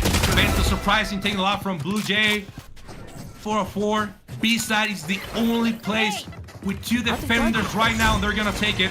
Toda with the jumping back, hitting from the backside, taking off from Shukal. Okay, with the Empress trying to figure out what to do in scenario, just hitting on his feet. Now, he's gonna play the long game. Evelyn, the wolf, trying to search for info. Knowing where he is, he comes the showstopper, hitting Meow just in the chest. And right now, it's a 2 against 4 of Caitlyn with Empress about to go down. He doesn't hit, straight takes his life. Bento, the only one who is alive, but is so short-lived. 5-4 favor of Jippy. Blue Jay falls over towards A, and the immediate response coming from Yippee was exactly what they were looking for. They immediately push up B long, and they don't stall. They don't wait at the orb. They push forward. They execute on side. They're able to take down Chewy Kyle's the side anchor, which builds up the showstopper once they're able to get the spike down. And from there, it's just excellent post-play situations. Meow dogging backside, clearing out the back of halls, and finding the last 2 rotators coming over from A. The showstopper able to grab one. From there, it's just easy pickings for the offense. I think the main problem right now, for why they're grouping 3 of them right there, I don't know. I think the main problem right now for Honey Badger is that their shots are not going for the head. They're going for the body, they're going for the legs, they're going for the chest, and you like it or not. If you're playing Valorant, you're playing a tactical shooter, you require those headshots. If you don't do it, you're gonna lose the battle. Because if they have a great gun, like a Vandal, like a Phantom, if you're just trying to win those trades, if you don't go for the head, they're gonna punish you hard. Right now, Honey Badgers are down 1 round whatsoever. The economy is hitting them hard. Apparently, B-side is gonna be the selection of operation right now. Everybody's taking a lot from Meow. Blue Jay start with Bento. Neural Tef just to add salt to the injury, knowing especially where the last defenders are. Shuka from contender. Now situation very hard from backside. Evelyn hitting his head. 2 against 5. There is a possibility. Nope. I was gonna say flawless, but Caitlyn just take his life. Right now, Luke. Yeah, tell me. No, you're good. Take it. 3 for Evelyn. Maui just shut down. 6 and 4 for JP. Now, right now, is taking a great situation. They're going to go to the second half without any rounds against him. Right here, just watching the replay brought to you by Community Gaming.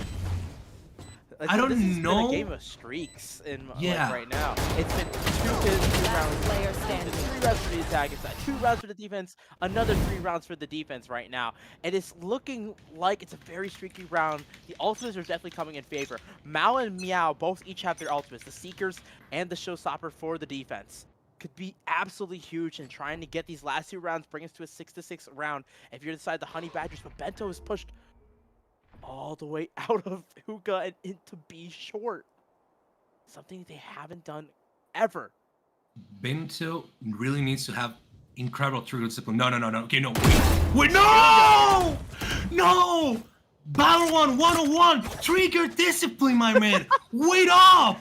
I know we talk about trigger discipline, but I'm happy they're able to get that one because I mean, it's a 1 pick at the end of the day, but Mao and Caitlyn able to find the 2 lurkers over towards A, and despite that the first pick has just cascaded. 5v3 situation now for the side of the Honey Badgers. They're looking to get back onto the board.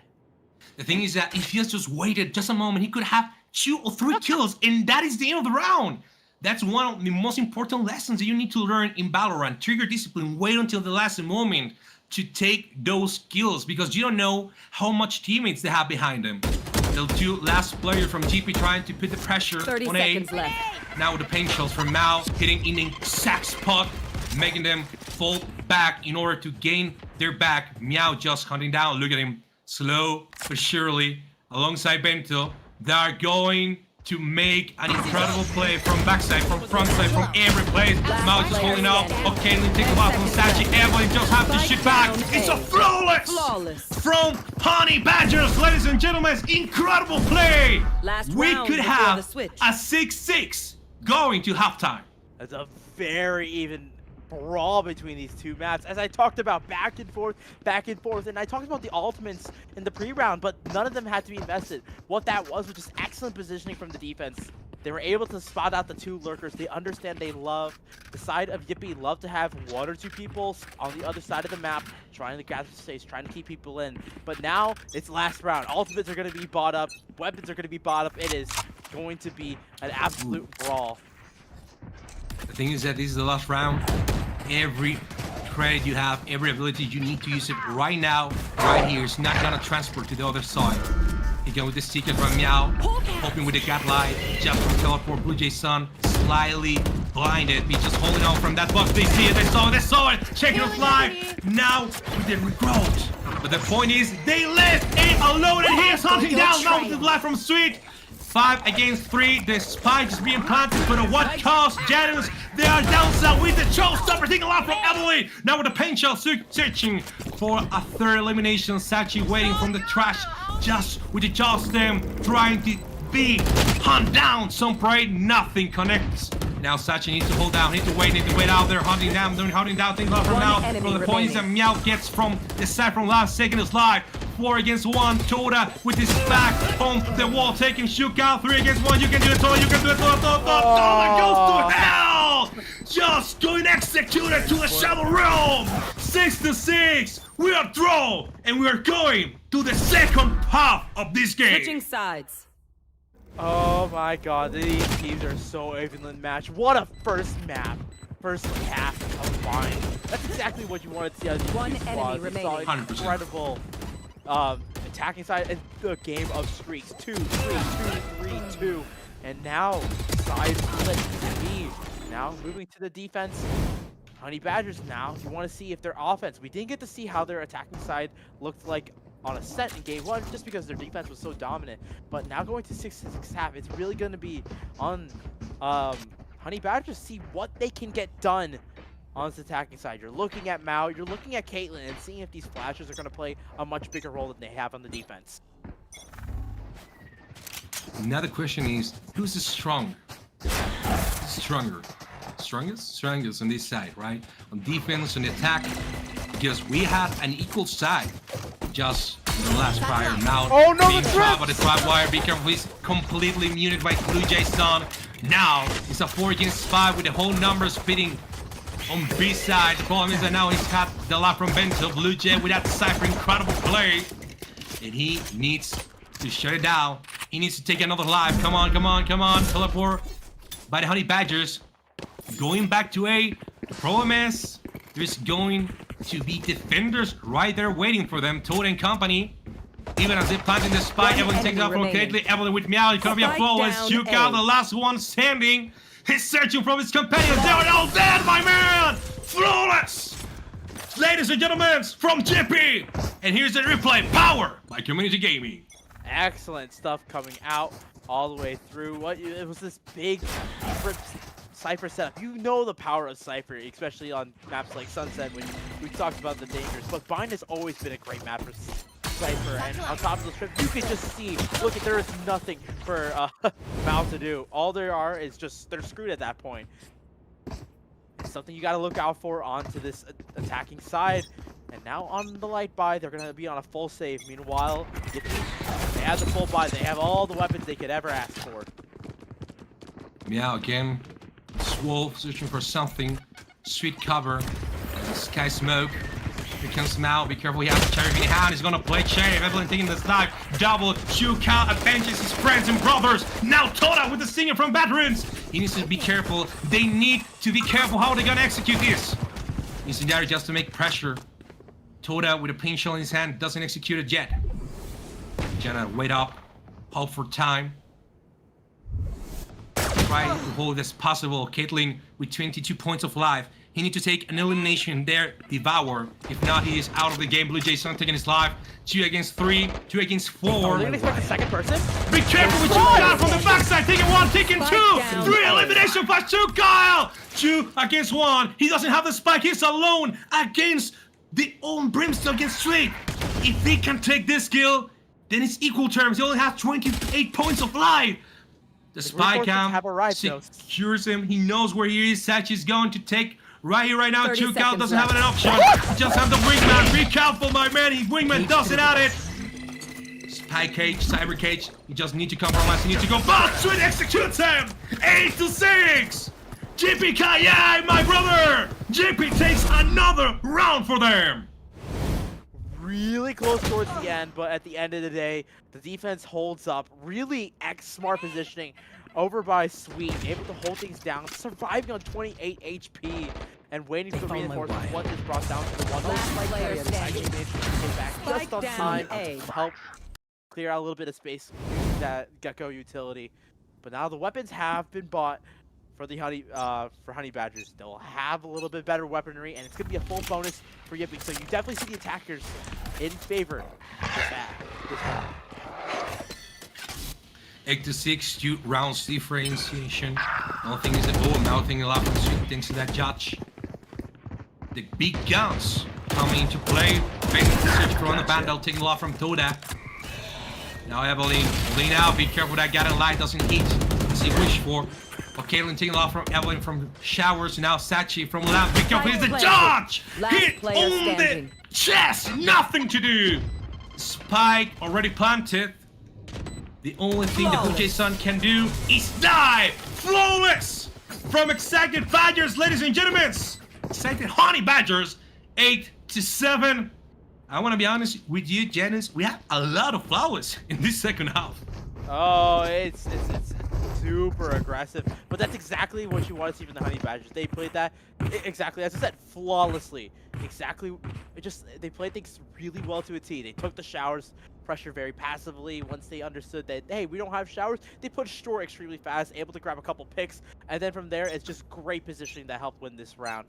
But Yippee's got the guns down. They'll be able to fall by. The only weird gun is going to be Blue Jay with a Bulldog, but it's good like Honey Badger's going to go very fast. Now with that, Judge has already found themselves all the way into lands, but it's Toda towards down A. Showers, finds the two members and finds the spike out in the open. He can be Mao with the double elimination, taking Sachi 3 against 3. Opponent is Mao. One enemy remaining. With that bundle over the triple shootout. Mao with the triple elimination. Ladies and gentlemen, Honey Badgers make it through again. Equalizer 8 against 8 rounds. What a match we're witnessing right now. I missed the timing. I missed the timing, y'all. By the way, I'm observing. I missed the timing, but what you saw there was basically both of these players were left in a 2v2 situation, found their 1v1s, and just were able to win it at the very least. You found one towards CT, and you found one over towards the outside of the Showers area. Excellent stuff done by the Honey Badgers, and now they're looking so good. They'll have the weapon advantage. They're in prime position. Take a lead, but Yippee has adapted. They're gonna have a 4-stack here on A short. Out of the stage, so Masaichi is there for the trade. 1 for 1, but the gun's still in favor of this attacking side. The thing is that you lost probably one of the best players that is now right now. You need to execute, you need to compromise. Team Bacon just W-related gun was now taking off from Toda. Getting locked in with taking Sachi right here, right now. Evelyn is the only one standing. Bank fix his live. Now it's Blue Jay Sun taking from back, but it's nothing he can do. 9-8. The Honey Badgers, for first time on this game, are taking the lead.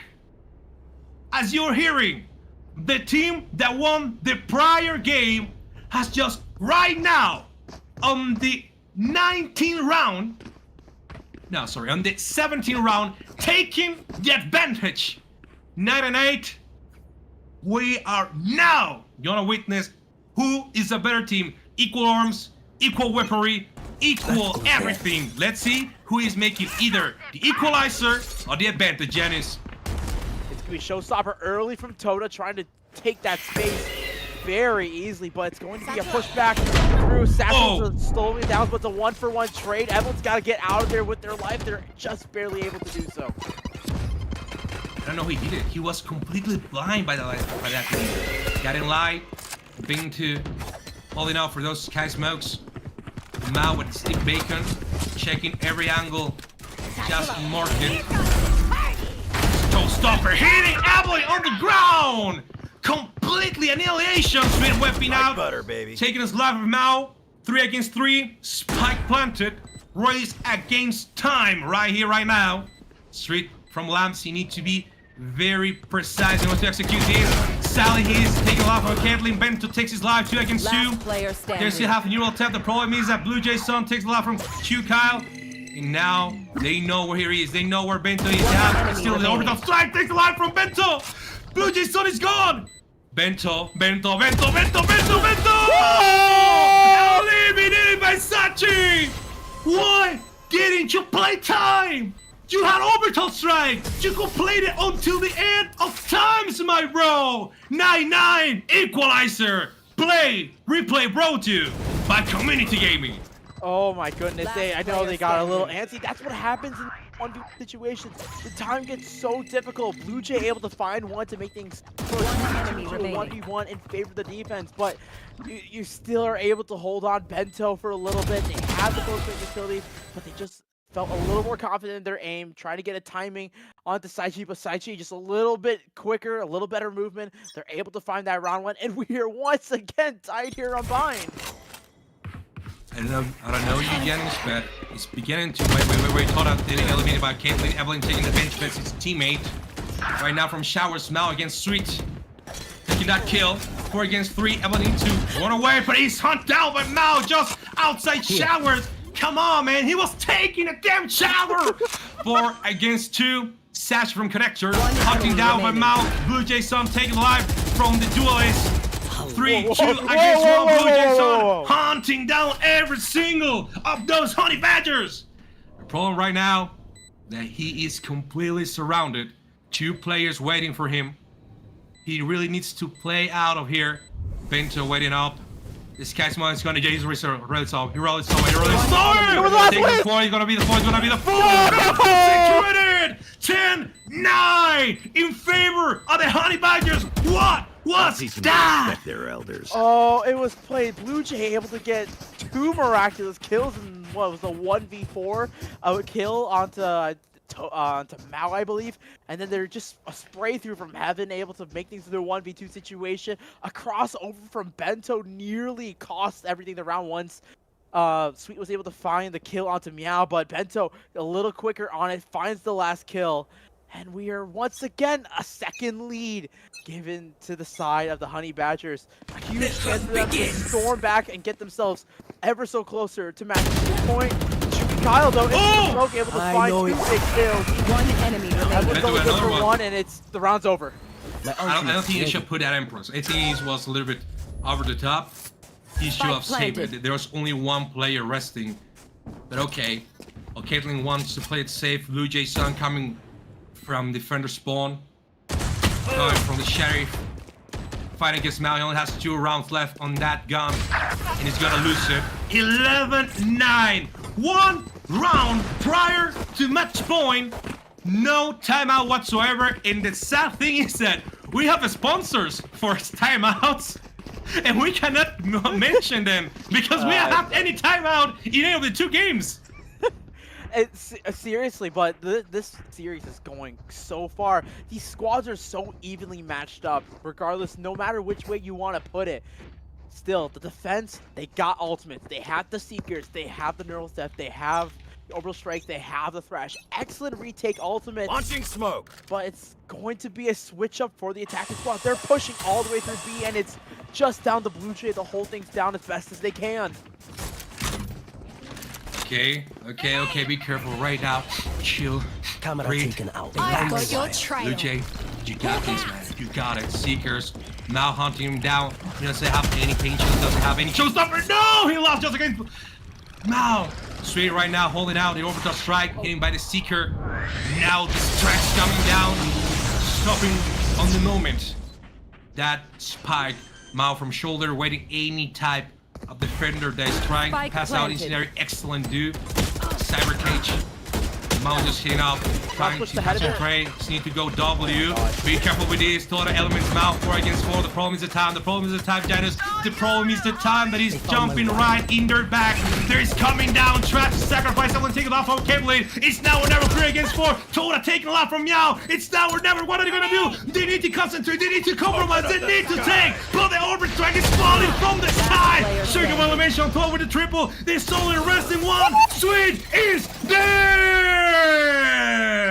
11-10, ladies and gentlemen, with time to pass by. We are going to the possibility of an overtime. Double digits for both of these teams. They are playing so well, and what a retake. You could argue that that retake was inspired off of Mao getting a little too aggressive towards the back of the halls, but what they did afterwards in the 4v4 situation, they played it flawlessly. No ultimates other than the Thrash, but they followed the Thrash absolutely perfectly, able to isolate a couple players, spot a couple extra players, and they're able to win the 1v1s even despite the Brim ultimate being invested by Bento. 10-11. The score is still in favor of Honey Badger, but Yippee have an excellent chance to explode out into this. Judge with Evelyn in hand. If they can. No. Mount takes just alive from Blue Jay Sun. And he's alone in B. There's nobody in B but Mao. And now they need to make the fake. No. They're gonna make the compromise for B. I thought they're gonna make a fake in order to gain a reposition for B. Sweet taking a counter spike being located right now, planted on the container. Mao taking elimination from Sweet. This could be match point. I think this is the match point. They don't have orbital strikes, but they have the numbers in order to gain and win this round. Caught up with the blessing pack. Being complete compromise, taking off from Mao, bangs to Sachi. Right out, caught up with a double, taking Meow. It's at 3 against 2. Showstopper connects. No, it doesn't. Right out, into being compromised. 12 with a 2. Ace. Be careful. It's against Yukao. And it's time. He needs to concentrate. He can do it. He just requires a few more seconds. It is done. He cannot deactivate it. There is no time. There is nothing he can do. 4 kills for Tuna. But the round goes for Kyle and the Honey Badgers. Match point. Match and game point. Honey Badgers 1 round of wins for basically guaranteeing themselves a spot in tomorrow's semifinals. Off of the back end, Toda made a damn good effort at trying to get this round win, but the time was not in favor of the duelist. But there's still a chance. They still are able to get at least a decent buy. They'll have the Seekers for the retake and a Neural Theft. An adaptation. The Cypher has moved over to the A site, and that's exactly what is going to happen. Power out from Meow, just trying to get some information. What to get done, but here comes the Showstopper. Might be able to find Evelyn. No, barely able to dodge it. But the space has been granted. Mao with a huge shot. And it's the rest of the team starting to fly out. 5v4 situation in favor of the attacking side. Honey Badgers on the brink. It's done. It's 3 against 5. There is no possibility. The numbers are against them. There are only 1 defender on the upper side, 2 coming from the backside. There's no way that this can happen. There's no angle. There's no opportunity, but there is only 1 argument, and it's theirs to make it happen. Can they take a lot from Toda? Now Sachi taking a life against Sweet. Mao takes a life Sweet. Now it's 3 against 1. It's only Sachi. It's over. Honey Badgers takes 2-0 on the round robin series, making the lead. They will, with the 2 match wins, they will most likely find themselves in the semifinals tomorrow. Excellent stuff coming out from the Honey Badgers. We talked about them looking very good in the first year against Red Robins. They look dominant on their defense over on Ascent against that squad. And going into Bind, you're expecting something very similar, but off the back of Mao once again, and Bento, seriously excellent stuff. 29-16 for the duelist over on Moneyball. What the Honey Badgers. Holy crap. We're going to have an interview in a moment with one of the best players from the Honey Badgers. Spoiler alert, probably it's not going to be Mao because we just interviewed him in the prior game. So probably we're going to have another player coming with us right here, right now. The 13-10 squad is so good. Yeah, this entire squad is phenomenal. It's incredible.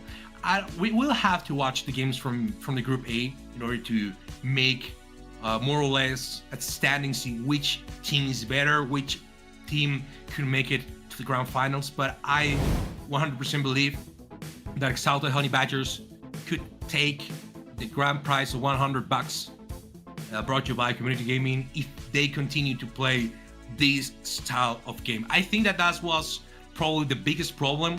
The first half, they played what defense was. And if you like it or not, defense, you need to evolve more what the attackers are trying to present to you. You cannot make the playstyle you like, because even as you are defending, the moment the spike is planted, you need to reform, transform, and make an evolution what you want to present on the defense. But when you're attacking, basically you can do whatever you want in the game. And I think that it was, at the end of the day, what benefited more Honey Badgers. We talked about Mao, and like when Mao was in the interview, we talked about like how they felt like their team just set them up. Hey, go do whatever you want. Heck it. Just enter in, we will support your back. And you saw Mao absolutely capitalize off of that. They had the support of a ton of their teammates, including of the which we had Kyle, we had Kaylin even on that Rainer, and of course we have Bento, who we have called in for an interview, the leading smokes player for this team. So once we get there, once they're ready, we're really excited because Bento is definitely a huge part of the squad. So welcome to the call, Bento. Congrats on 2 map wins. You guys most likely find yourselves in the semifinals tomorrow. How are you feeling? We're feeling pretty good. It was pretty fun. I like it. we had a lot of fun overall. Winning is fun. Yeah, winning is fun. Who can I guess, right? Win or lose, it would have been fun anyway, because my team's all about the vibes. After the prior game where you finished 13-4, do you expect it to this game to be that long, to be 13-10, to almost go to overtime? Do you believe so, or what were you expecting when you entered this game? I know Toto is a monster. I played against him before, but I kind of know his playstyle a little bit. He likes to grab all the orbs on all the maps and then and go in. But even though I believe in my team, I believe in our team captain, our Badger Queen, and she popped off. Oh, literally everyone in the squad was so good. For me, like my biggest thing was just like when it comes to like your ability on the controller aspect. Like I play Brimstone a ton. I know you were playing the Omen over on Ascent. Like for you playing controller, what's it like for you being able to set up your teammate, especially when you have excellent fraggers all the way around? How's it like being able to set it up, and what's that dynamic like for you? Oh, it was great because our team captain, Sophia, is also controller main, and so like if I threw a smoke that wasn't good, you know, like she would tell me to smoke somewhere else or somewhere, you know, like. And then we had Mao, we had him entering like a beast, so we weren't afraid of that. So just said, you know, let's just keep taking the site. We'll fight the shower, and then because they got all of short already, we're even worried. At least I wasn't worried as a controller. Bento, you basically just finish up this first phase, round robin. You won 2-0. Any way that is possible, you're going to advance to the next phase. Do you believe you guys are capable of going to the grand final and winning it? Oh, no. We're gonna lose the next one for sure. Really? For sure, we're gonna lose the next one. Yep.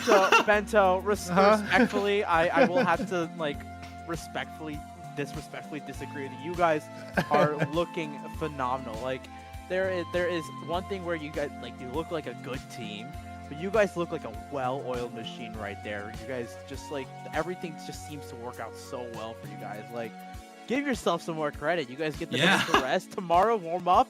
You get in there, there's 100% of a chance to see you guys in the grand finals tomorrow night. Thank you. Yeah, I think you should work on that security.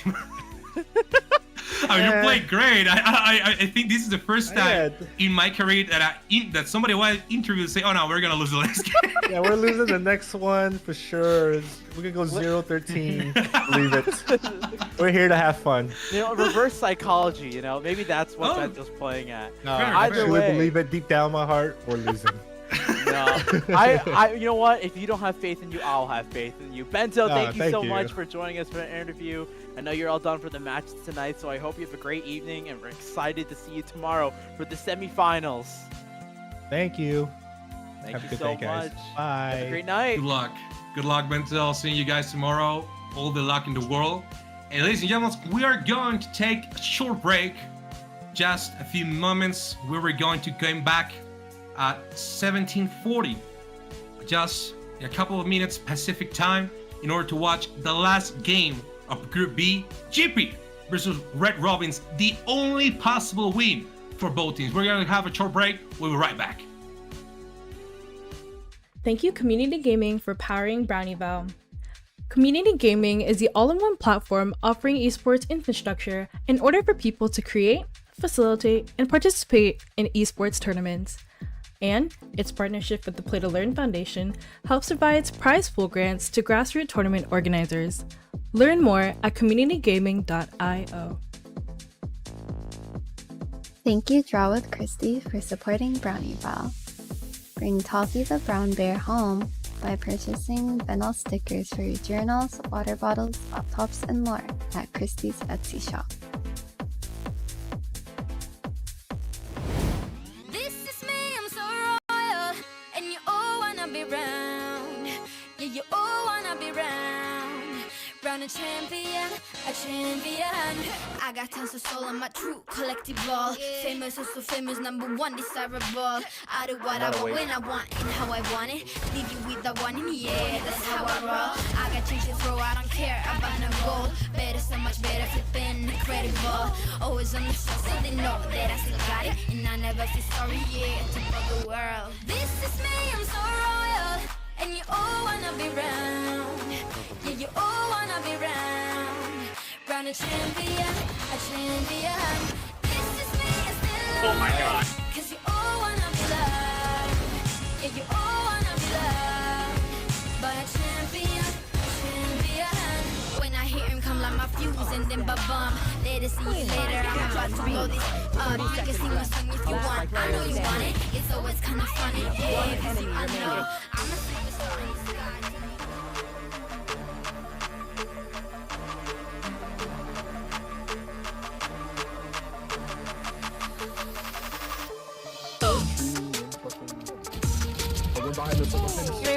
Oh my god. You're better. You're better. Wow. Wow, Ace. Wow.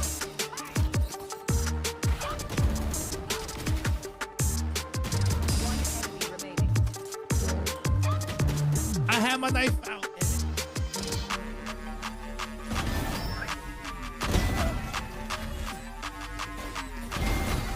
No. Go. Party. You will not kill. My ult ready. One enemy remaining. Last player standing. The ace.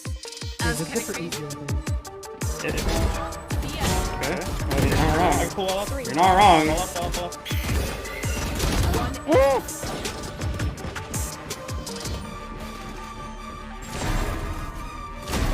Cause I'm the goat. Cause I'm the goat.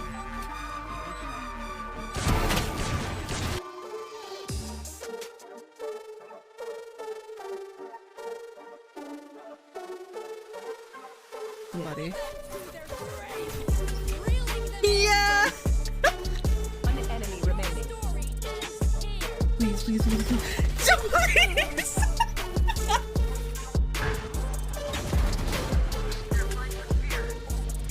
Spike planted.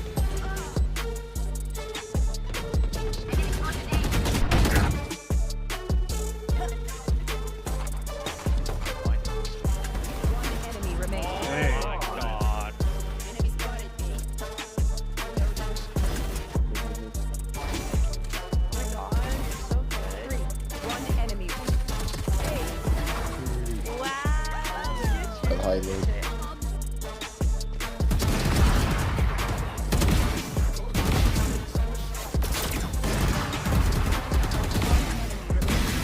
Oh my god!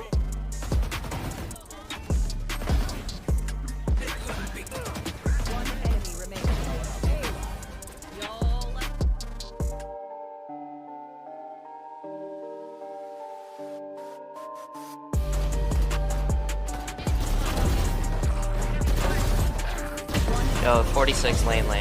Nice. Oh my god.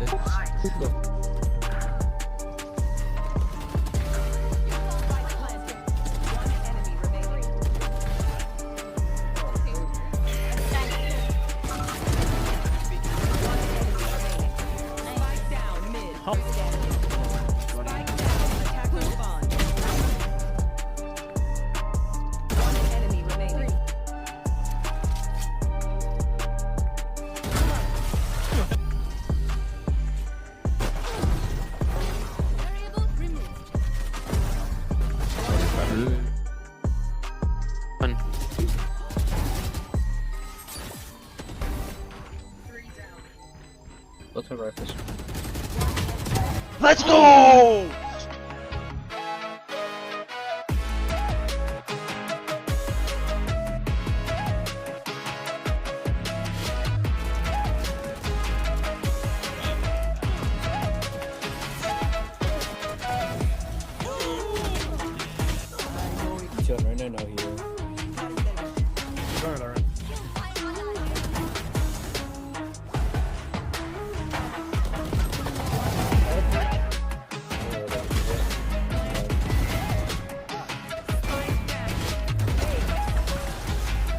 Brim 110, close John.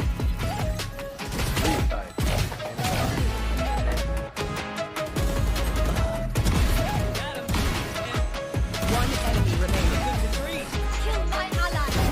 No more. One enemy.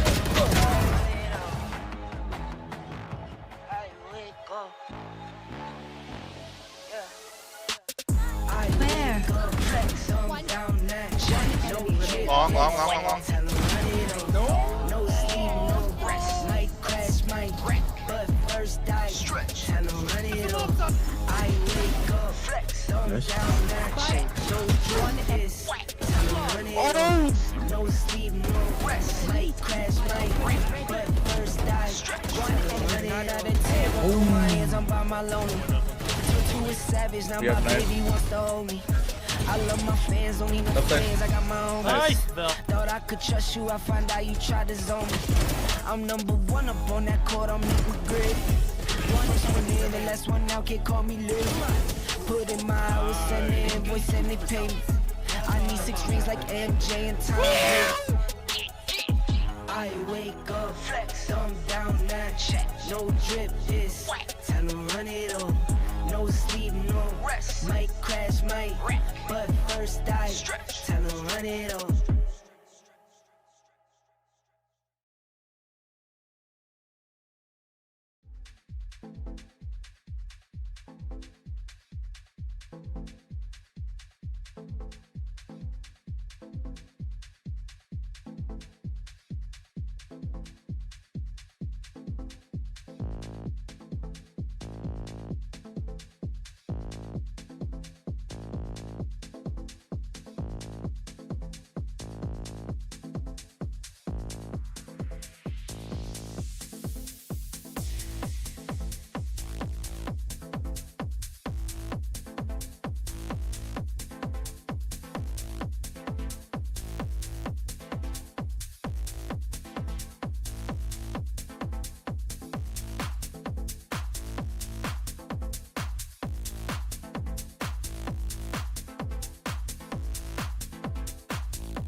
Ladies and gentlemen, welcome to the hashtag BrownieVAL Draft Deluxe presented by Community Gaming in Draw with Kristi. My name is Oscar, su casa de confianza. Right alongside me, it's Janus, who has been a witness of the last 2 games by Honey Badgers that they won either by 13-13, by 13-3, or by 13-10. But right now, Janus, we are concentrating in the last game, the last ticket to the next phase by Jibber versus the guys from Red Robins.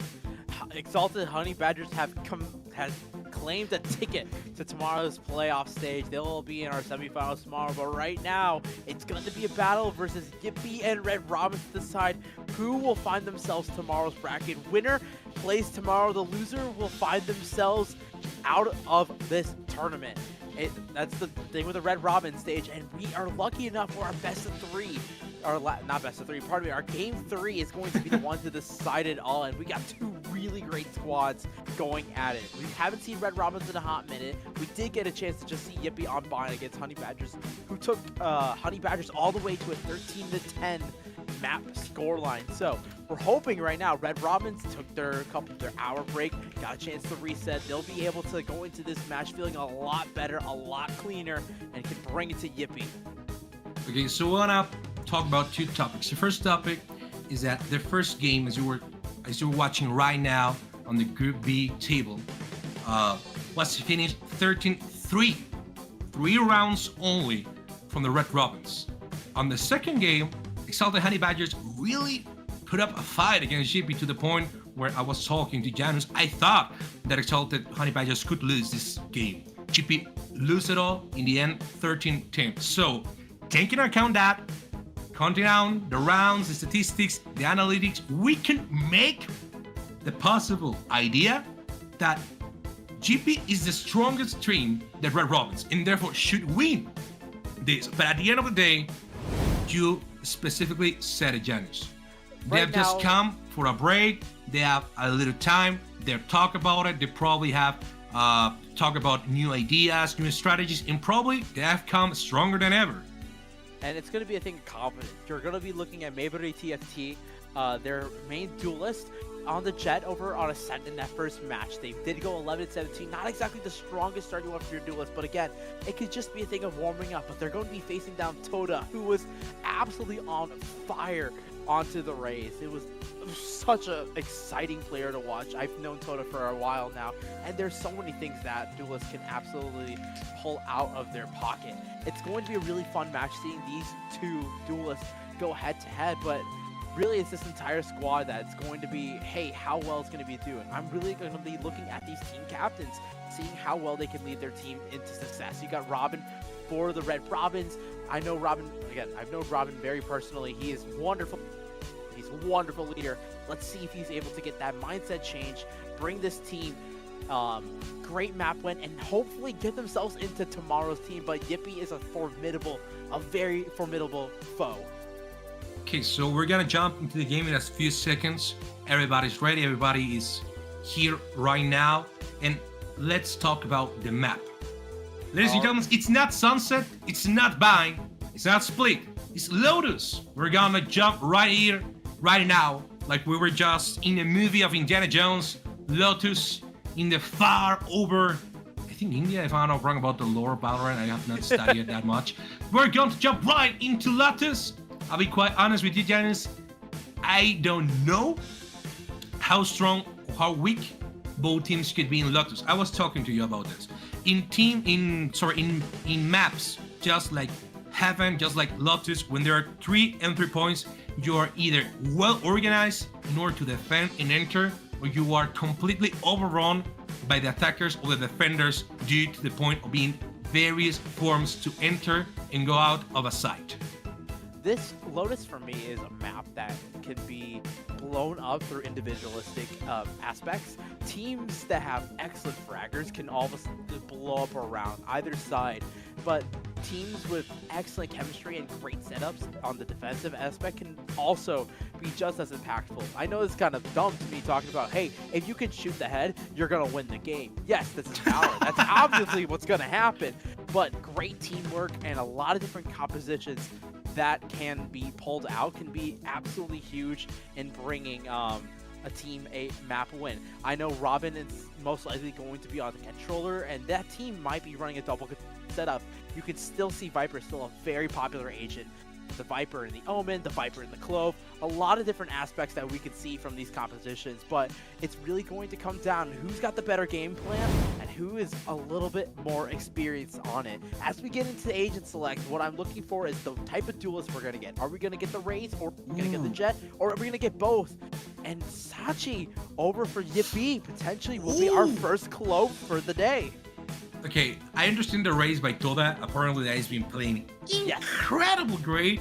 I don't like that much the Jet by Viper. Why? I think the Raze executes way better in Lotus. Due to the angle, due to the close-up space in both B and C, those shell pains can be so incredible great if you know how to aim them. I don't know if the Jet could make that equalizer. On the other side, we have Omen for smokes, Gecko for support alongside that Sky. The other side, you were calling about the guys from Tora. Evelyn is going with the Gecko. Sachi so far with the Club. Sweet so far with the Killjoy. There's no confirmation whatsoever of any agent up to the moment. But only TFT has secured the Killjoy, something that is interesting because they are beginning as attackers. Yeah, so Mayberry, who was originally onto the Jet, is opting to go for the Sentinel position. They're going to be the one to lock down sides and potentially try to win 1v1s on them. That means Vipey is going to be the one initiating getting onto the side. I know you were talking about you're not like Jet, but what the Jet tells me is that once, if you're able to reclaim A positioning, if you're able to get that Rebel position, from there, from that point on, things will be working out really well. I believe we're going to head into a little bit of a tech pause right now. I believe something happened on the side of Yippee, so we will be right back into that match in a little bit of a second.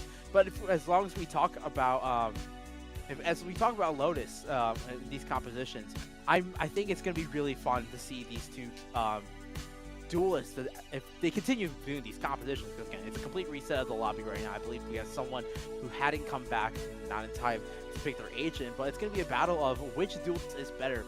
Obviously, the Raze has the Boombot, the Satchel, a lot more explosive, quite literally explosive utility to clear space and take space both from the bot, using the body or the utility.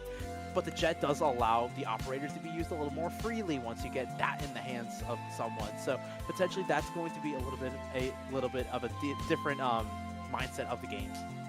So apparently Oyuchim just told us from the team of the GP that one of his players rage quitted.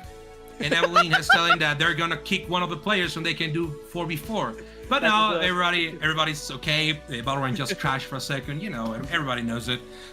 Valorant, it's that okay. Sometimes with the moments, these type of things can occur. So Janus, I think we have talked about a lot of Exalted Honey Badgers that won the 2 rounds, the 2 games after all. But right now we need to talk who is going to be the other team who advances to the semifinals. It's going to be Red Robins or it's going to be GP. What are your idea? What is your idea? Who do you believe is going to do it? I love Red Robins mainly because Robin and I are on a premier team together. I'm friends with a lot of the people in that squad. But right now, especially on Lotus, a map that works in favor of a ton of Yippee squad. Toda onto the Raze. Blue Jay is going to be able to be a strong agent whatever they select on. I know that for a fact. They are incredible at their aim. I really do believe that you're going to be able to see Yippee moving on to their semifinals tomorrow. But it's going to be a close map either way. This is a team, side of Red Robins, this is a team that's very scrappy, and they definitely can pull out wins, win those 1v1s out of nowhere and snowball into effect. And I think that's exactly what they need to happen. I think they need to have that spark, that little moment that allows them to go from feeling like they're a little bit down to all of a sudden they can obviously win this out. Real quick, I also want to give a shout out to production team. We have not done that as much. We have Paint, our wonderful producer that is running the stream and doing all these wonderful transitions. So shout out to Paint. We love you, Paint. And of course, we got our own little game admin. We got Soph thank you so much, who has been organizing all these lobbies, doing all the map bans and picks, and also helping out with the chaos of like stuff like this, where, you know, we have a person that forgot to show up because they decided to go do the dishes and do housework and stuff like that. But once again, guys, we are back in Agent Select. Shouldn't see too much of a change. It's really going to be on the side of Yippee. What is Blue Jay going to play? Apparently, Breach. That is something that I didn't see coming. I thought of a Fade, but a Breach, something interesting. Sometimes with the premiere, or at least with the new Agent Fade, new age, quote unquote, the combination of both Breach and Fade was something that it was very normal to see in both Ascent, Heaven, everything, right? Right now, I do not believe Breach is that usable if you're in a map that is not big enough. In Split, you can use it. Here, maybe so. I don't see it that much of a use. My opinion is this composition works really well into Breach's other main advantage, which is bursting down and decay and damage over time. Because right now you have the Clove and you have a lot of different like ability and damage over time and not damage over time, splash damage. You have Raze, you have Mosh Pit from the get-go, Aftershock and the Fault Line coming out from the Breach. You have the Metal from the Clove that brings their opponents down to 10 HP, and of course you have the Killjoy Mollies, but you're not really going to see that in tandem. But I think that the Breach pick could definitely be something that could be really big if they're able to utilize these utility combinations correctly. It's going to be up to the side of the Red Robins to understand that, hey, that Breach and that Metal, that's going to be a really dangerous combination. They got to be really careful on the Rebel, especially on this attacking side. That little space right coming out from A is going to be a death trap. So just a little bit before going into the first round, I just want to point out, as we were saying, every team has the same call card. Every team has the same phrase, just on the downside.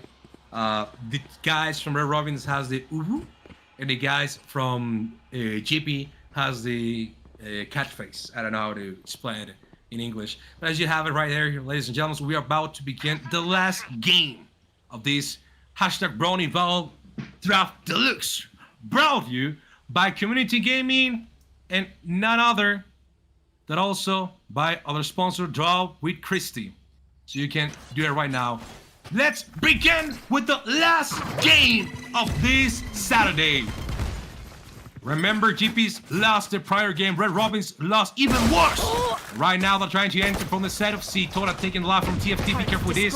One less attacker, but even so, they have taken completely Waterfall. And now Wingman is setting the spike. Spike planted. 4v5 situation, but the spike has gone down. And for Mount, so really great execution coming out. But it's going to be a big push out here onto the doors. It's going to be a huge flood out. It's going to be seen side of Red Robin is back. Jibber grab the first pick. It's down to the rest of the squad. Now it's a one against 3. It's only cooperated. It's Sachi. She's going to be eliminated first round for the Red Robins, ladies and gentlemen, right here, right now. And apparently, Janus really has a good idea what is going to happen here. We're just watching a replay powered by Community Gaming.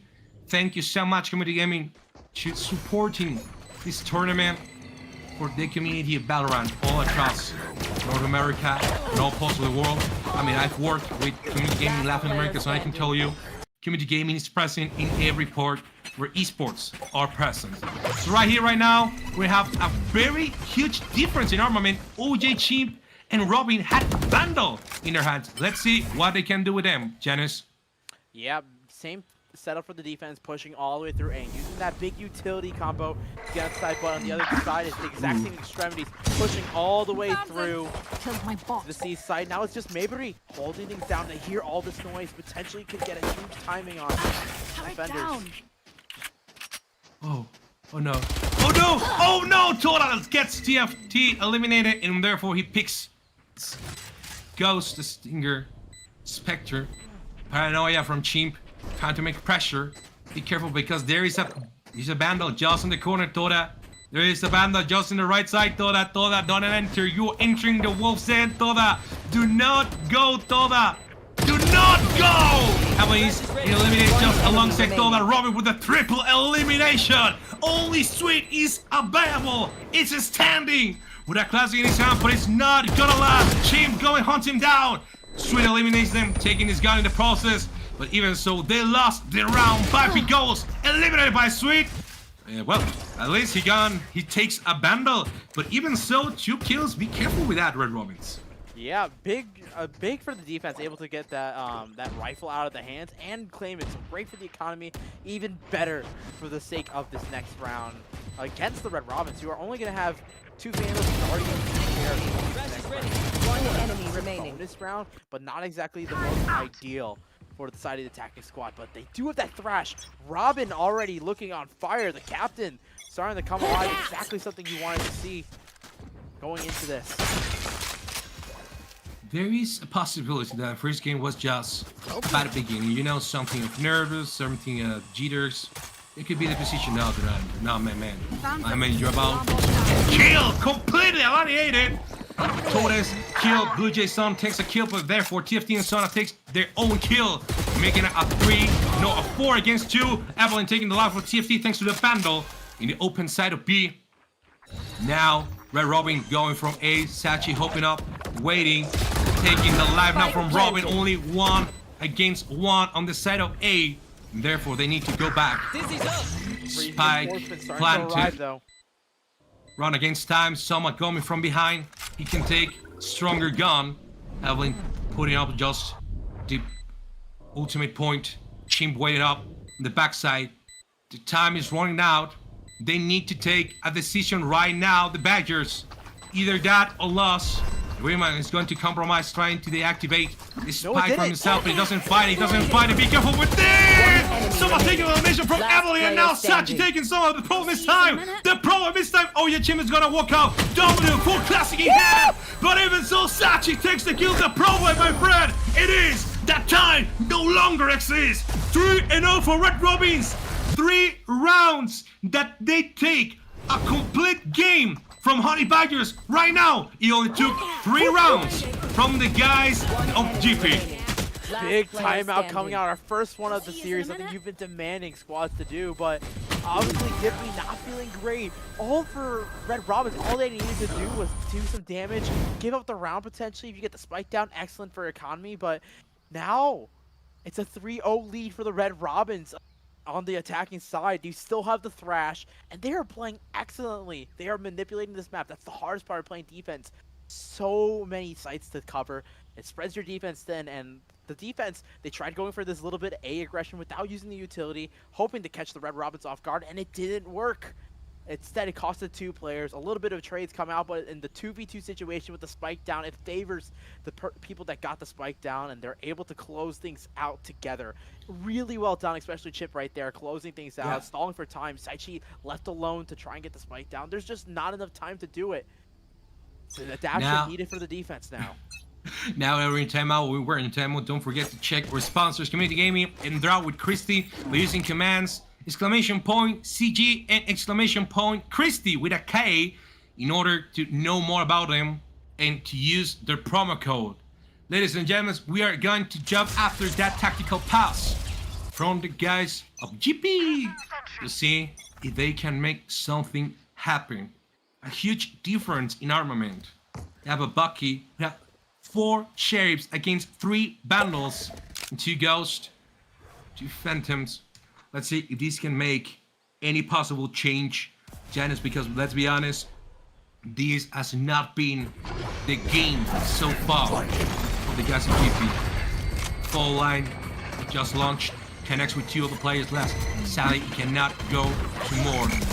Pinchos right here, baby, searching for the round, the duel, cut off from the corner. He's not capable of killing down Wigman, but he's gonna be searched and hunted down. TFT taking off, Seichi Vibe taking 1 live, but in the process, Blue Jay Sun takes Chimp with a double elimination, 1 against 2. Blue Jay Sun against the wall! By Pilak and Helicopter taking the life from up skies!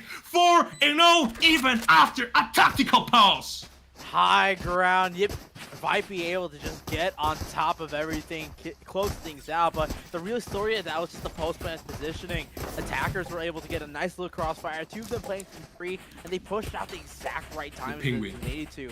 Brought things down to a 2v1 situation, and now they're up in a 4-0 lead. A huge start for the attacking squad, and Red Robin's a chance to make it 5-0 if the defense cannot adapt. But it seems like Red Robins, they've read it perfectly. They know exactly what they need to do. The C-side's open. I don't know what's happening right now. I cannot believe that a team like GP that literally forced Honey Badgers to go to the last point in their game is now being so much dominated by Red Robins. Robin with the wingman in his hand, Sama with the getting light. Just waiting up for the time. Paranoia hitting 2 defenders. Excellent position. Right now, Waterfall is completely to take. Might be taking a lot from Sweet. Right now, they need to go back. They cannot fight this on the moment. Spike planted with the Pogo. Just making the pressure. Feeling more high up. Sama in the backside. Blue Jason waiting. Just waiting. Calvin with the fall line committed. Evelyn taking the lot from Vipers. Now or never. Robin taking the domination alongside Toda. It's a 3 against 2. They just need time. OG Chip looking at him with the compromise. He cannot be spotted. He cannot be spotted. That is Batman, my man. That is Batman right there. 9-0 for Red Robins. What is happening to GP? Maybury and OG Chim closing things out. Despite the showstopper from Toda, which we missed, able to get 2 huge picks towards the very end. What ended up working out was, as you said, OG Chim from above, holding that box. One enemy remaining. 2 big picks, and Maybury closing things out, finding the last member onto the site. It is now starting to get very scary as we approach round 6. Nothing on the board for the defense, but they got some ultimates to make up for that. They'll have the Rolling Thunder, they'll have the Not Dead Yet, and they'll have the Thrash. Excellent retake opportunity, but first they gotta see if they can win any points outright, but Sweet falls! Oh no.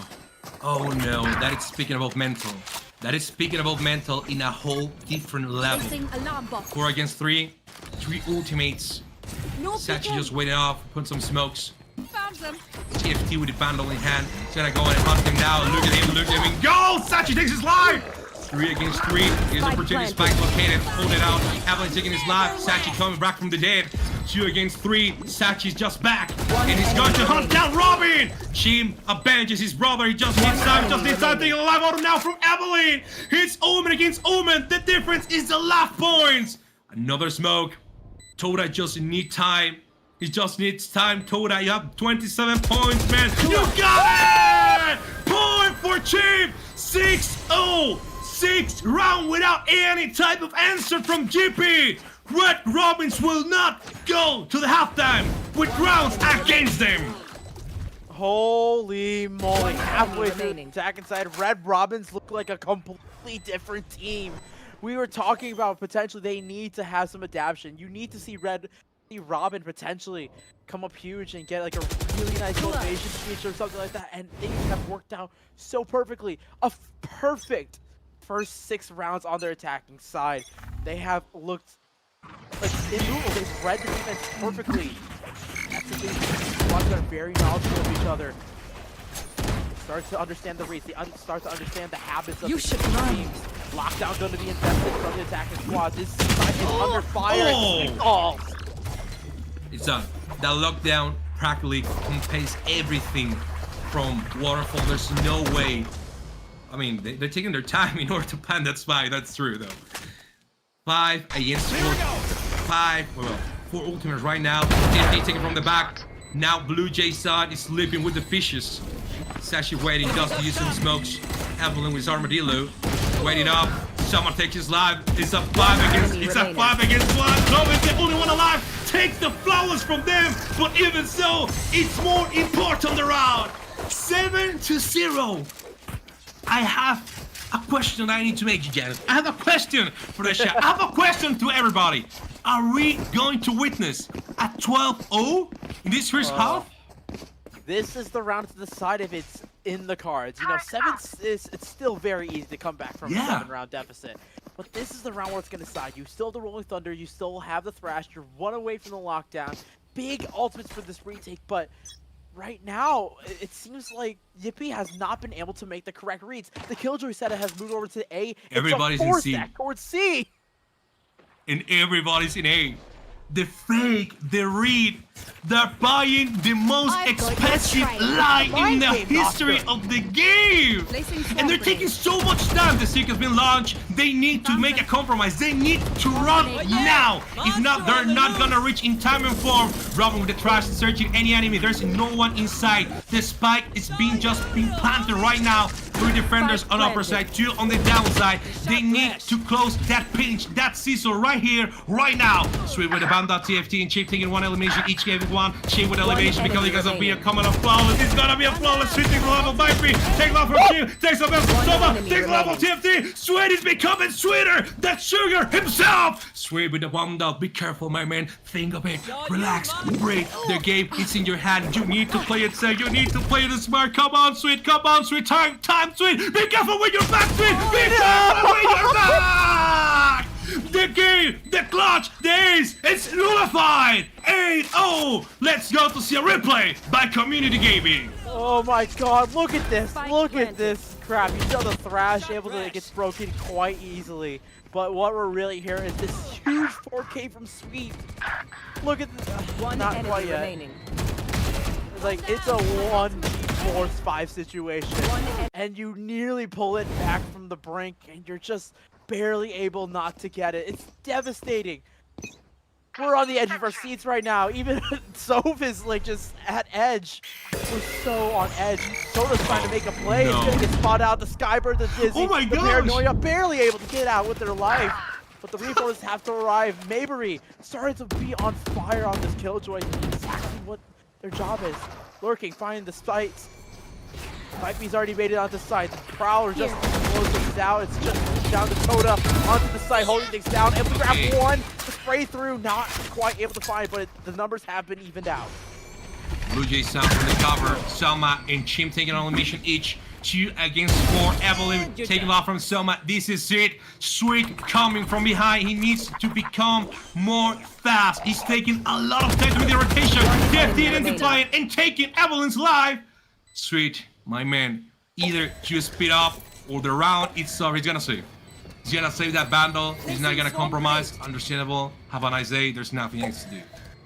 8-0. That is gonna convert something to 9-0. I'll be completely honest with you. If I was the coach of this team, I would not know what to say. It comes a moment when errors are simple, when you can point it out with a very easily job.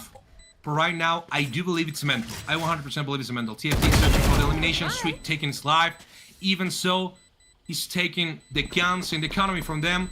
I'll be honest with you, they have so much money in their pocket that they can give themselves that kill. And even if they want, they can buy a bundle for each of them and just throw it away. It's not gonna make a dent in their economy. Now you know, and the menace of a 12-0 for the Hills first half is becoming more palpable than in no time before. It is. We talked about the last 2 rounds being the really rounds that you wanted to see. Hey, this is gonna really decide if this is actually a chance we can get a 13-0. And 3/4 of the way through this half, it is dangerous. Yippee has not been able to get a read on Red Robins. They have been making the right calls every single time. It feels like every time it's like, oh, they've hit C a lot. Let's go stack C. They go A. Other way around, we'll go A. We'll go C. Oh, they're looking like, oh, we get a little dangerous on C. They hit the pivot right to B and it works out perfectly. Ooh. Finally, a little bit of a trade going out. That could be a good idea. If the fall line can land, you can hit at least 2, 3. No, Blue Jay, no! It was a good idea! It was a good idea. Come on, you can do it now. You need to do it right now. Someone taking love from Evelyn is now or never. They take so much time. The fall line is completely useless. Yeah, the person on site just fell at the very last minute. Rolling Thunder have to be invested now. It's now or never. Careful without elimination. Sweet taking 1 elimination. Sweet, be careful. It's 2 against 1. Sweet can make it happen. Just being blind by a second, but Zoma with the 3rd. 10-0. There's nothing that can be done on this point. The economy for the guys of GP is gonna be so much affected that in order to close out this game, the either going to have a complete economy round or they're gonna have to win it. Right now they're sitting on a bundle, 2 Guardians, 1 Phantom, but completely half shields. And they're just resting with 150 credits. This is going to be so powerful.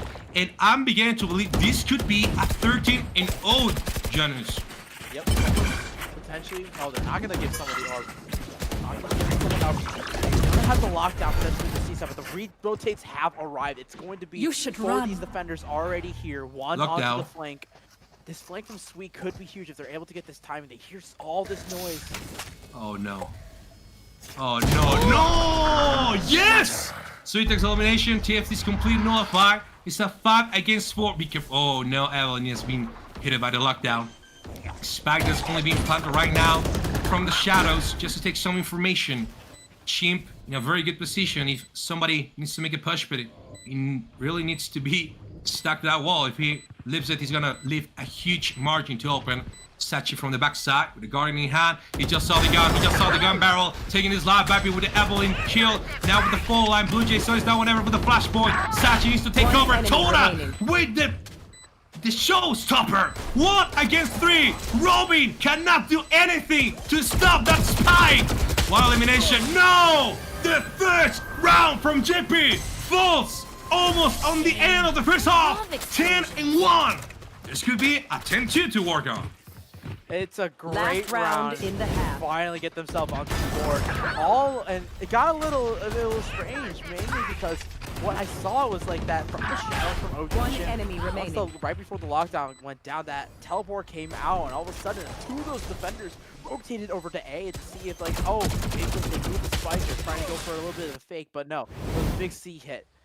And all of a sudden, that 4v4 retake was phenomenal. They were able to find those 2 picks. OG Chimp getting a little too overzealous in their positioning, only good for nothing, basically. And it's just 1v1s that are eventually traded out in favor of the retakers. They got themselves their first round win. It did take the ultimate. It did take the Rolling Thunder from Blue Jay, but they still have the lockdown. They still have the not dead yet. They're 2 away from the Thrash potentially, but on the attacking side, you got even more ultimates. You do have the Seekers, you do have the Thrash, the Blaze for Vipey if they choose to use it, but the money is so good right now, Oscar. Tactical pause. BrownieVAL, Community Gaming, and drawwithkristi. Remember to use !CG and !Kristi with a K in order to know more about our sponsors. And I'll be honest with you, this is the worst case scenario for the guys at Red Robins, because there's no way that they do not see coming from this first half with that 12-0, with that 11-1. Let's see if they can make it happen. This is the last round before change. Seekers just drop it. Sweet being searched by those Lotus in until the end of the wall. Trash impacting on the B side. Blue Jay completely flying there, taking on elimination. Evelyn with the kill of that Sky. Now, gonna be planting with the wingman. 3 against 4. Viper takes it to the line with the get-go. Viper with the counter, hitting, and killing Sachi. Sachi's coming back from the dead, but he's only going to go back. He needs to run it back. He needs to go away. But even so, takes a lot from Chief, takes another life. No! TFT gets himself another kill. 11-1. We are 1 round from the match point. We're going to change from blue side to red side. It's devastating. What a nice little hit. It got a little scary. You saw Blue Jay having that fault line. Potentially could have blown up the B hit, but they're able to dodge it, pop the Seeker, stall enough for time. And then once they got onto the side, it was all theirs. The kill started raiding in favor, and the little flood defense they decided Yippee tried, just wasn't able to work out. It didn't pan out as well as they expected. But as we switch side, attacking side for Yippee, you gotta see this utility be executed perfection. And this time, Red Robins decided to stack towards the C site, and that's exactly where Yippee will be met. Ladies and gentlemen, we are about to witness either the greatest comeback. We are watching Lotus, or the winning and redemption arc from Red Robins. Sama taking the life from Sweet. 5 against 4. This is a very important point in GP Live. Blue Jay Sun completely blind by the paranoia. Such thing a lot from TFT. 4 against 4. Be careful because everybody is resting here on Waterfall. Baby takes the lap from Evelyn. Now it's going for B. The problem is the spike. The left, the spike behind. They kill the spike corner. And now Babi is eliminated. But in the process, Chim takes a kill. Now Chim just need to hold it. He just need to hold it. Completely blinded. No! He stands right there! Toda with the girls. He just needs one headshot. He just needs one headshot. The problem is that everybody, each and every Robin, is hunting that spike. Is holding that explosive device. Toda coming from behind. Be careful. Nobody's checking behind. Nobody's checking the back. Nobody checking the back. Dark cover just in case. And my God, she really know how to read because we just saw! We are on match point for Red Robins! A gap in the smoke prevents any chance of Toda from trying to get that round win. And again, as you said, it's match point. 1 round away from the Red Robins taking what we consider the upset and taking Yippee down and advancing to the semifinals. They are 1 round away from point. They have so much wiggle room. 11 rounds to get 1 more. This could be the end. We could have our second finalist from Group B advancing right here, right now, and without what incredible history. Losing 13-3 and now winning 12-1. TFT just holding out. Look at that trigger discipline. Look at that trigger discipline. Edge elimination. There are just 2 of them left. But sadly, Blue Jay and Sweet will not go quietly into that good night. The flashpoint had, they're just waiting up. They just need time. The enemy has a spike, but they could do it. It's only Chimp, the one who's resting. He needs to go back. He just saw 1 nanoswarm. One killed by Blue Jay Sun. Sweet just take the blue. The lead live from Chimp. Robin taking out Sweet. Much speed launched. Blue Jay Sun just waiting up!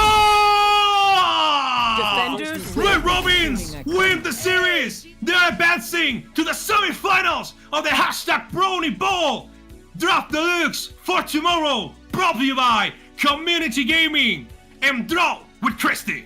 Holy crap, and you can look on this scoreboard. Oh my God, what a showing from the side of the Red Robins. A team that lost earlier on Ascent, 13-4 in an absolute brutal beatdown, and they come back, they get the map, they get a map to take a breather. Red Robin and the rest of that squad takes that breather and they get back to it. They get to back on such a high form, and you can look, OG Chip 19-8 with 13 assists. Excellent stuff coming out from OG Chip, but I know we're going to say so much praises for the Red Robins, but we really have to say a big thank you. Thank you to Yippee. They were absolutely phenomenal. You could see off the back. I mean, it was such a slow game.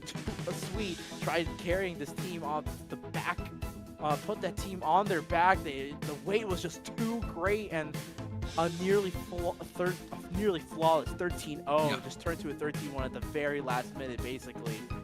Oh, I don't think that anybody in the chat or in here in the production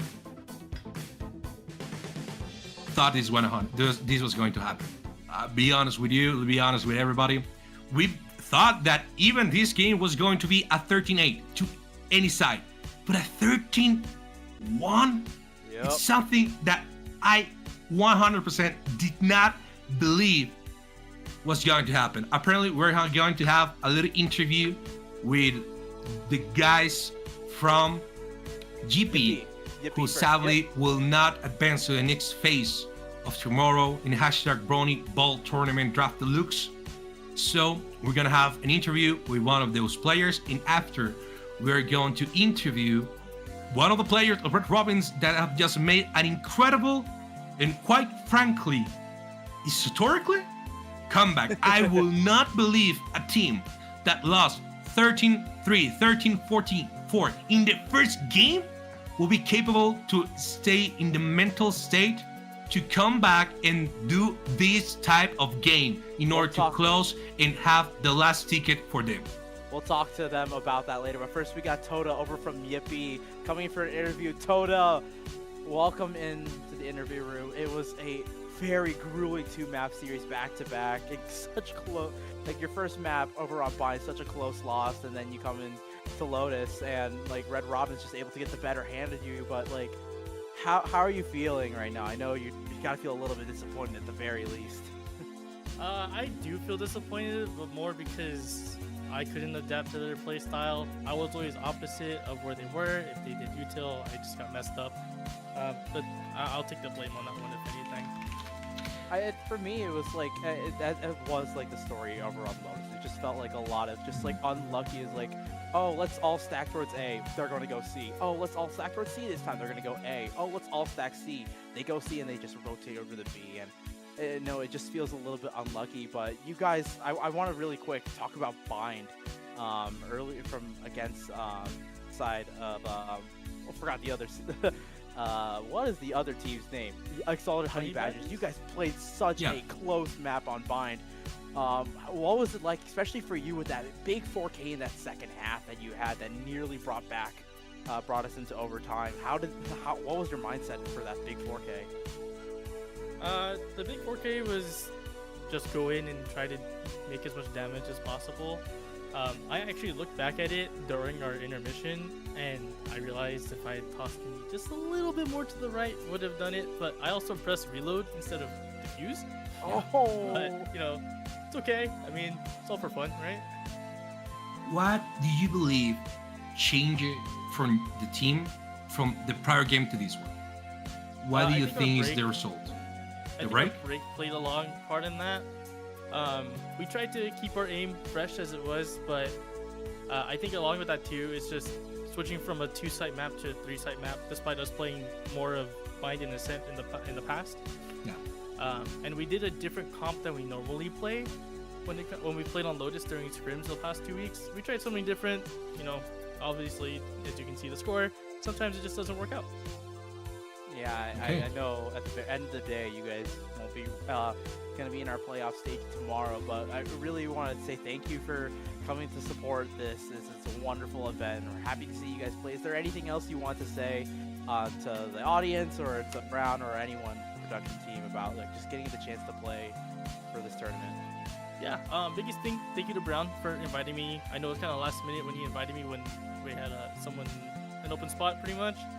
But I was very honored to get the invitation to be able to make a team. To my teammates themselves, you guys did great. I know we didn't win today, but I think you guys did a really good job. We've definitely improved a lot since the first day that we were playing together, and hopefully we can continue to play together and move on from there. Great. Any last words to the teams that are going to compete tomorrow? Any words to EXALTED Honey Badgers, Red Robins? Good luck to everybody. Hopefully Group B will be the ones that come out of win the whole tournament as a whole. And to those guys on Group A, good luck to you guys as well, but I'm still rooting for Group B regardless. Thank you so much, Toto, for stopping by. We wish you luck and hope to see you in future tournaments. Thank you very much. Great. I mean, incredible play by Tota. Hopefully we can see more of him in a new future, a new tournament, and a new competition. Even if it's not here, maybe in another one. But, well, we will have right now another interview, ladies and gentlemen, right now with the people who are in the tomorrow's semifinals. Please welcome OJ Chim. Chim, how are you, my man? Howdy. Good morning. Good morning, Good morning. Chim. Oh my gosh. Sound like you woke up. How you doing? How you feeling after like a really big bounce back win? It feels good. We're not done. We still got tomorrow. It was, you know, you go from Ascent where it's like the Honey Badgers like get a really big, they get the defense side and they absolutely like, for lack of a better term, they just start to roll you guys and like it's really hard to get anything out of that. And then you go, what is the conversation in that intermission between game 1 and game 3? Well, game 3 for us, game 2 for you guys, but what is that conversation like going from such a brutal 13-4 loss to all of a sudden an absolute demolition in a 13-1 win on Lotus? Honestly, first game, I think most of us were barely waking up. As you can tell, our aim was kind of shaky and we weren't really trading each other off. So, but second game, we were more awake and we were able to play more together and we had better strats. What do you believe? We just passed about the Group B, you are now knowing the level of EXALTED Honey Badgers if you need to face them in the grand finals. Do you believe that Honey Badgers and you guys are going to be in the grand finals, or do you believe it's going to be Red Robins and a team from Group A? Not really sure. I haven't really watched the Group A matches, so I'm not really sure. I want to go against the Honey Badgers again, because I do believe we can beat them this time. We're active. You guys are like such a phenomenal team. You know me. I mean, like I've been friends with Robin. Like we play together a lot. I played with you a couple times, but like for you, especially here on Lotus, like a scoreline of 19-8-13 on like playing controller. How does it feel for you personally, being able to like get a bounce back? You feel, as you say, you feel a bit more awake. How does it feel personally to be able to like step up and like really take this team over the edge to get such a huge bounce back win to bring you into playoffs? Oh no, I didn't. I mean, I got the kills, but like the real thing was the calls that my team was making. Thanks to them, I was able to frag out and get some kills. Okay, so you win, you make a redemption arc, even if you want to say so. Tomorrow we have the grand finals, semifinals and grand finals.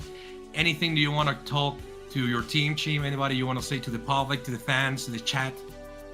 I don't know. Thank you. Hopefully we can make it to the finals. I hope to see you again tomorrow, Chip. You guys played phenomenally today. We're really excited to see you guys play tomorrow afternoon. So thank you so much for the interview. You'll get some rest. We'll see you tomorrow, man. Thank you. So that will be all from both teams, both Red Robins and GP. Remember, ladies and gentlemen, we will have the table just as it finished right in a second. Here we go. As you will recall, sadly we don't have the final information from the last game of Group A. It's just being on transmission right here, right now. We will go for them in a second. But as you can see, the team from EXALTED Honey Badgers passed to the next point of this series, of this tournament, winning 13-4 and 13-10 in the first and second game respectively. On this third game, Red Robins make an incredible comeback story after losing 13-4 and making right now in Lotus their 13-1 game, making the second and last ticket to the semifinals of tomorrow. For the group stages, that will be it for us here in Group B. We still have one more match that's being finished up over on twitch.tv/BrowntulStar. They've just reached the halfway part, as I've been told, so we got a very good map going on over there. But before we finish that, I just wanted to say it's been a wonderful evening. We're gonna, Oscar, it's been fun, really fun working with you. It's been wonderful working with Paint, and of course our wonderful admin and Soph, who's been absolutely phenomenal all the way through. We've had a wonderful night. For me, I wanted to say thank you to Brown having me on tonight. It was a very chaotic night all the way through, but I'm really excited to be here. It has been a great day of round robin style, and tomorrow we're gonna have even better matches. It's gonna be semifinals and grand finals tonight. It's only gonna go up from here. I mean, thanks to you, Janice, thanks to the production, thanks to Pain, thanks to Selfie, thanks to Brown, thanks to all the teams who have been here with us, thanks especially to the fans and all the people who have been in the chat with us from the beginning to right now, and obviously thanks to Community Gaming and drawwithkristi to make this possible. This was my first narration in English, so it's been a pleasure to share with you guys and that you allowed me to make this my first home. So thank you guys for everything. We send you kisses, hugs, and hopefully you can be with us tomorrow. That is all from us. You can, as you were reading just in the downside, I mean down from in the photos, you can follow us at @OscarCaster in all social networks. You can follow Janice in in @GGG. How many G's do you have? JJJABE Pog on Twitter.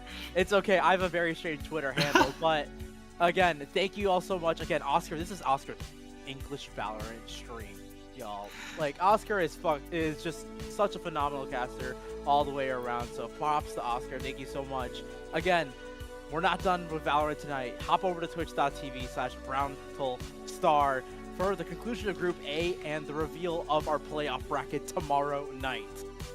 See you guys. Have a nice evening, nice night. See you on the next transmission, and we now leave you with a Twitch stream of Group A. Goodbye. Thank you. Thank you, Community Gaming, for powering BrownieVAL. Community gaming is the all-in-one platform offering esports infrastructure in order for people to create, facilitate, and participate in esports tournaments. And its partnership with the Play to Learn Foundation helps provide prize pool grants to grassroots tournament organizers. Learn more at communitygaming.io.